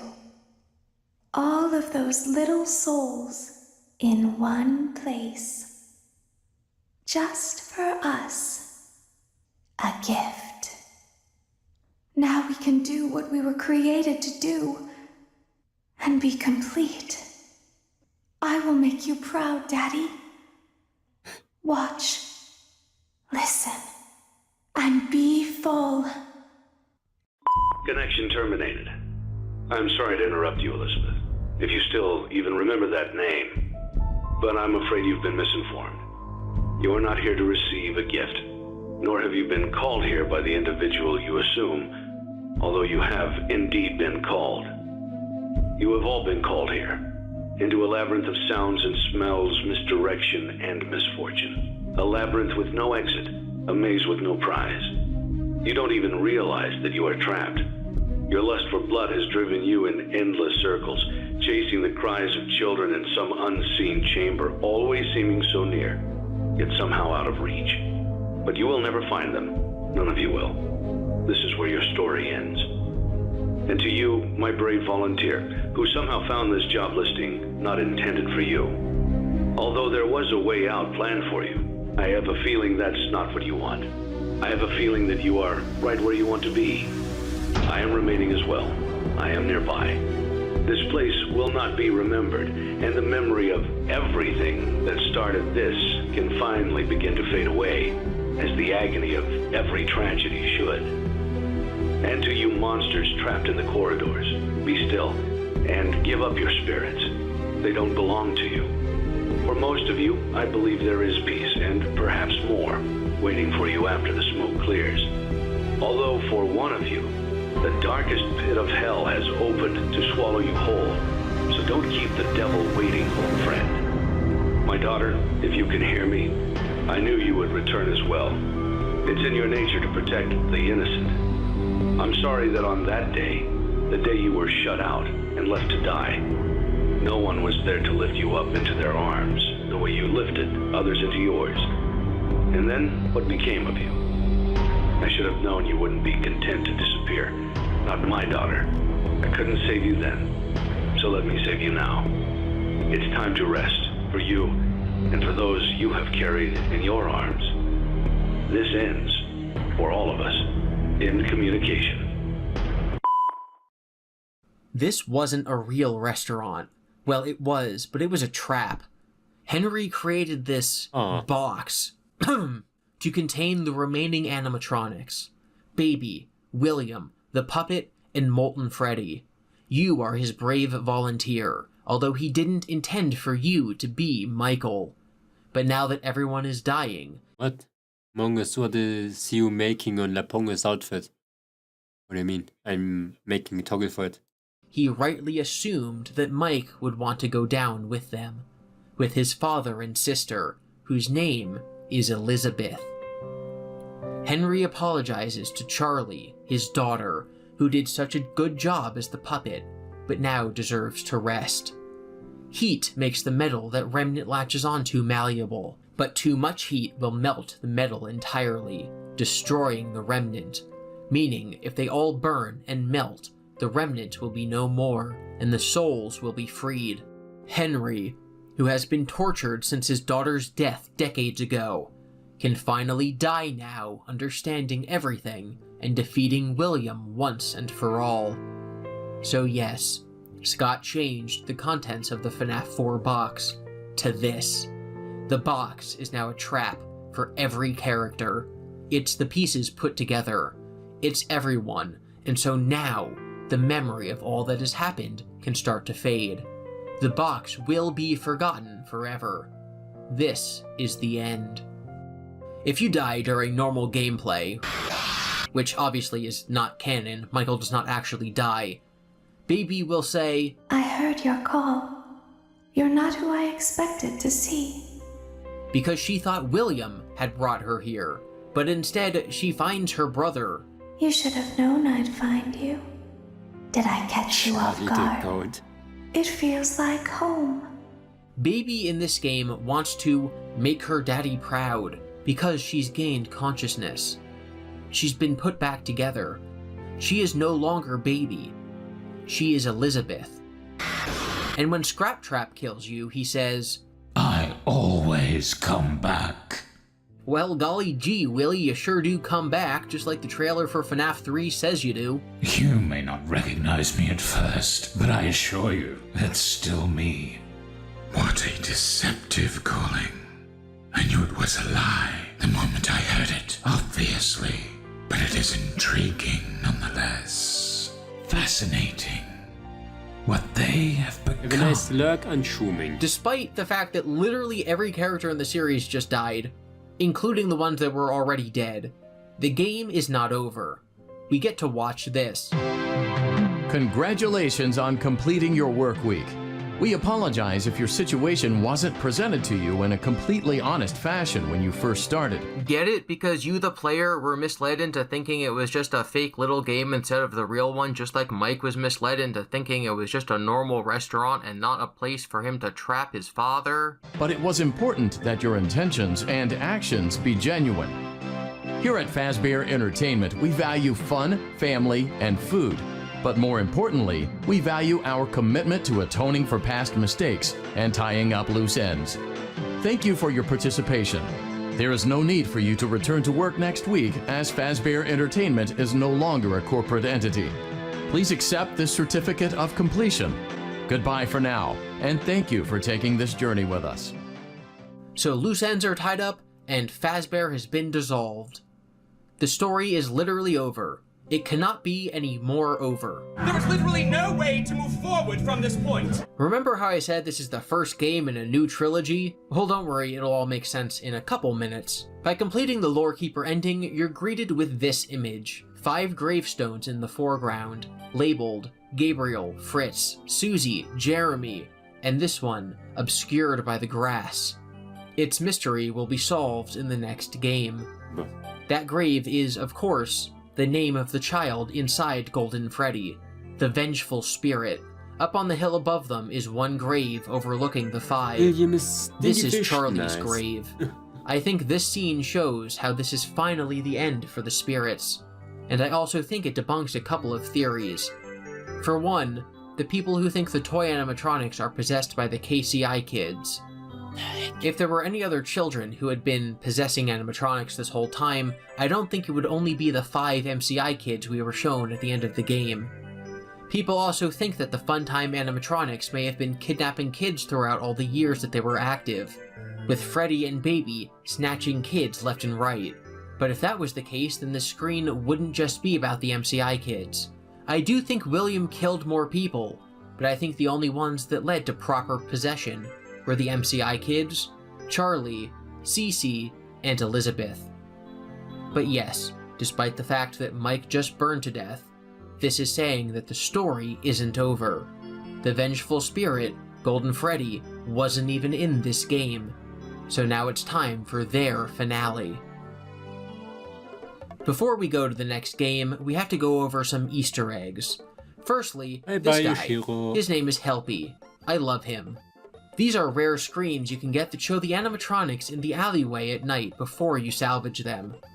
Molten Freddy doesn't really show anything. Scrap Trap shows some really long documents, a poster for Spookfest, inviting you to join the spookiest party of the year, and a building that says One Night at the Opera. This might imply it's October, like I said earlier. Scrap Baby has the same legal documents, a wolf poster that says The Legend of the Terrible Something Wolf, probably Man Wolf.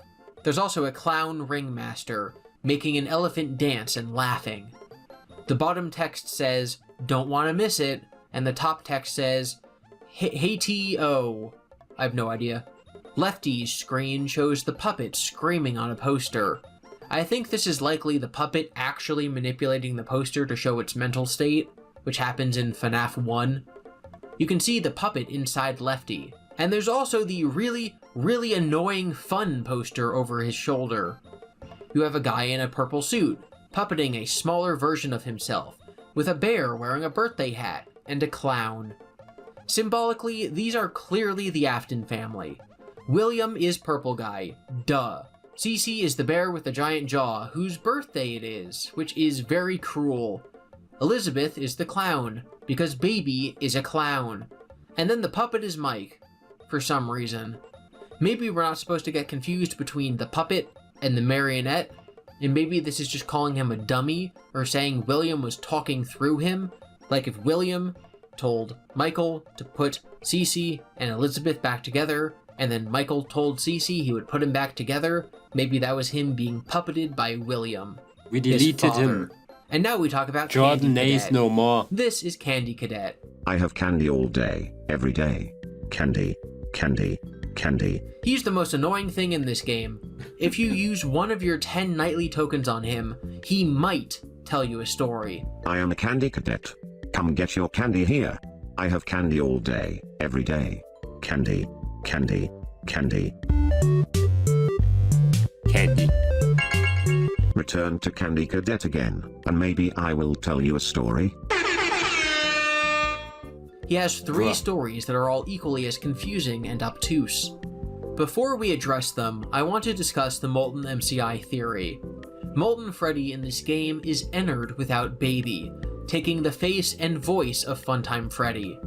Since he's the amalgamation of the Funtimes, and since we discussed how the Funtimes and Mini-Renas and Stupid Biddy Babs were given life by taking Remnant from the original animatronics between 1985 and 87, that makes Molten Freddy the amalgamation of the MCI kids.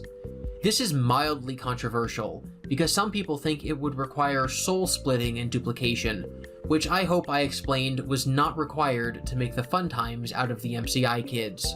Some people think it's actually impossible, because the MCI kids moved on in FNAF 3. For reasons I'll discuss later, I actually think the bad ending is the canon ending of FNAF 3.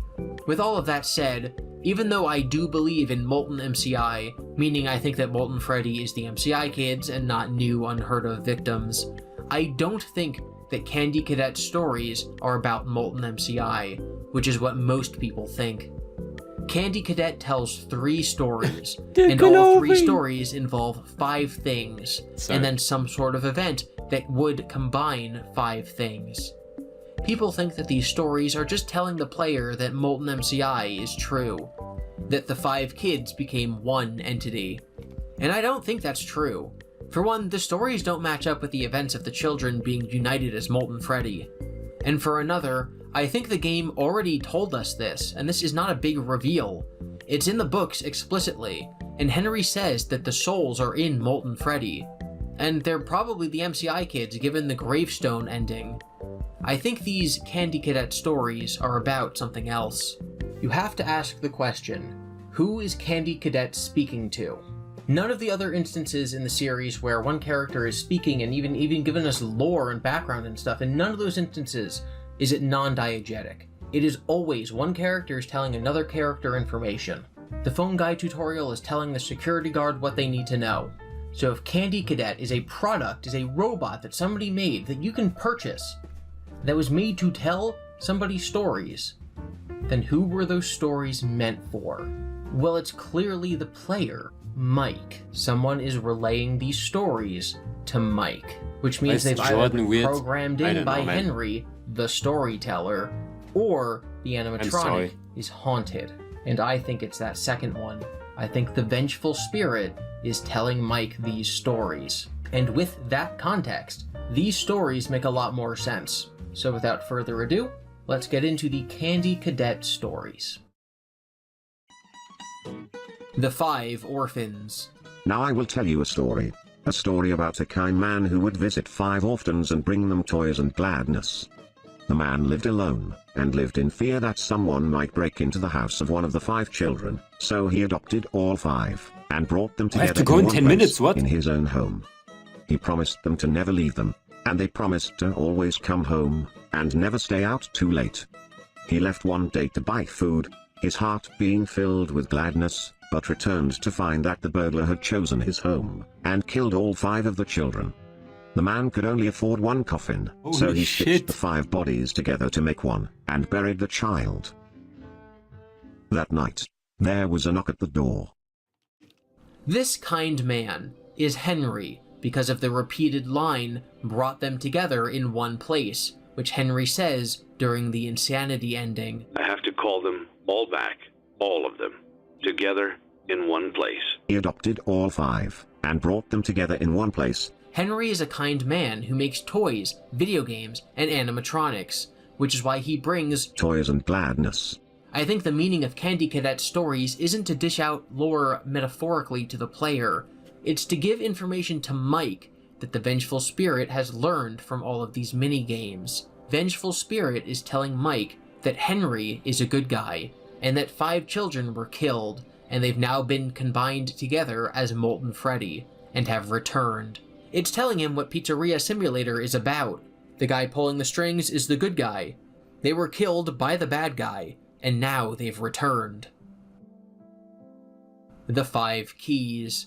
Now I will tell you a story about a young woman who was sealed in a small room. In the room was a furnace, and 5 keys. She was told that each of the 5 keys would unlock one of 5 doors outside her room. Inside each room was a child that she could take with her as she fled the building. But she was only allowed to leave her own room with 1 key, not all 5. Desperate to find a way to save all 5 children, the woman melted the 5 keys together in the furnace to create a single key, hoping it would unlock all 5 doors. Of course, it did not work that way. Now her key opened none of the doors. Rather than leaving her room with a key to 1 life, she had taken with her the key to 5 deaths. This is the Vengeful Spirit telling Mike what she learned in Give Gifts, Give Life. And as the puppet Charlie was sealed in a small room, the gift box that she's forced to live in, she had the ability to save the children in the MCI, potentially by taking one and literally taking them away from Freddy's, bringing them physically away from William. But of course, that wouldn't stop William. He would just kill someone else. So she chose to remain, to be there for more kids, which of course led to the 5 deaths, and her response was to give them life by having them haunt the animatronics. She was trying to do the right thing, and ended up helping no one. And I think that that's what makes her a compelling character. She had a plan, and she had good intentions, it just didn't work out. I always liked the puppet. It's always thinking. The 5 Kittens. Now I will tell you a story about a little boy. He had a red snake that he kept in a metal cage, whose hunger could not be satisfied. One day, the boy found 5 baby kittens outside his house. He brought them inside and kept them in a shoebox. He knew that the snake might kill them, but could not bring himself to get rid of the snake. He knew that if he chose one kitten to feed to the snake, it might be satisfied, but he could not choose. So, he went to bed, leaving the cage open. The snake went to the shoebox, chose a kitten at random, and ate it. After 5 nights had gone by, the boy was full of regret, and cut snake open. He pieced the remains together, and put the kitten back into the shoebox. 5 baby kittens, you say? Why would it say baby kittens, when kitten already means baby cat, if not specifically to use the word baby? The boy in this story pieces the baby kitten back together, kind of like how Mike puts his sister back together, his sister who's in baby. That would make the kitten Elizabeth, and the snake, who is red and lives in a metal cage and is always looking for things to snatch and chooses one at random, it's baby. Even the 5 nights mentioned reflect on Mike, who spent 5 nights at Circus Babies. It's actually the only place he spends 5 nights. FNAF 2 he spends 1 night, FNAF 1 he spends 7 nights, FNAF 3 he spends 6. FNAF 4, his gameplay section might not even be real, it's a nightmare. Meaning the 5 nights refers to sister location. Him being a little boy also follows the pattern of Charlie being the only female in any of the stories, and Henry being a full-grown man. If there's a boy in the FNAF games, it's either Cece or Mike. And I think it's Mike. This story is hammering home that Elizabeth has been, metaphorically, removed from baby and put back together. That's why in Sister Location she was willing to kill who she thought was William, and didn't care about anything except for her freedom. But in this game, she wants to make you proud, Daddy. Because this is baby, and this is Elizabeth. But just like you can't put the kitten back together, putting Elizabeth back together didn't bring her back to life. Because, unfortunately for William, that's not how it works. You can put them back together all you want, but you still let the snake eat them. They're still dead. So now Mike knows what the Vengeful Spirit knows about Henry, Charlie, and Elizabeth. And that is what Candy Cadet is for. Alright, some loose wrap-up now. The Rockstar animatronics are not heavily featured, but it's hinted that they might be built out of the same material as the original animatronics. Why does Rockstar Freddy have purple accessories? I don't know. There's a discussion about the Rockstar animatronics being important or not, and some people say that because they're not required to purchase to beat the game, that you can't use their presence as canon evidence, but that's very wrong. Children's drawings of the Rockstar animatronics exist in the office, meaning that regardless of your choices during the playthrough, the canon of the series is clearly that these animatronics are present in the building.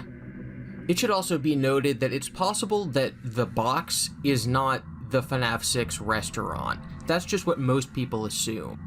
But if you go by my theory that the original intention for the box was to show that Cece and Foxy Bro are brothers and that Foxy Bro is Mike Schmidt, the reason that the box changed might simply be that now the Schmidts are the Aftons.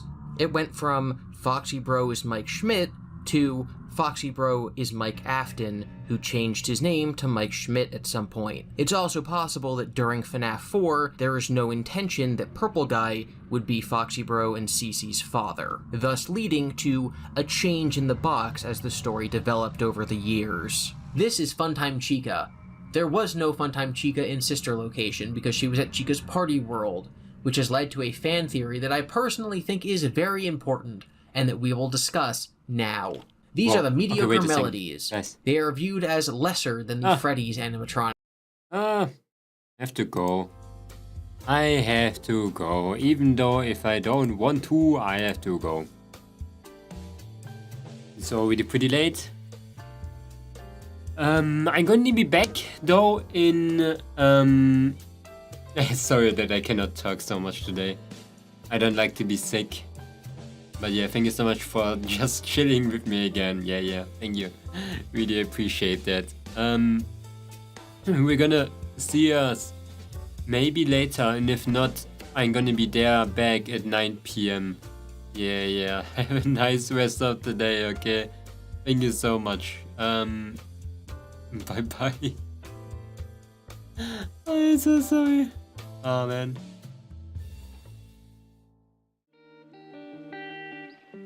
Wait, you didn't have a real house in Minecraft? That's kinda interesting. Ow. Oh, Nicoark, do you have Minecraft now? You have Minecraft, Nicoark. You have to join. You can already make an Eternus account. Oh, tomorrow. Okay. You can already make an Eternus account and give me the name. Then I can opt you in. Your brother doesn't feel like this day? Man. Wait, I'm gonna write down the number. 5 hours and 50 minutes for another.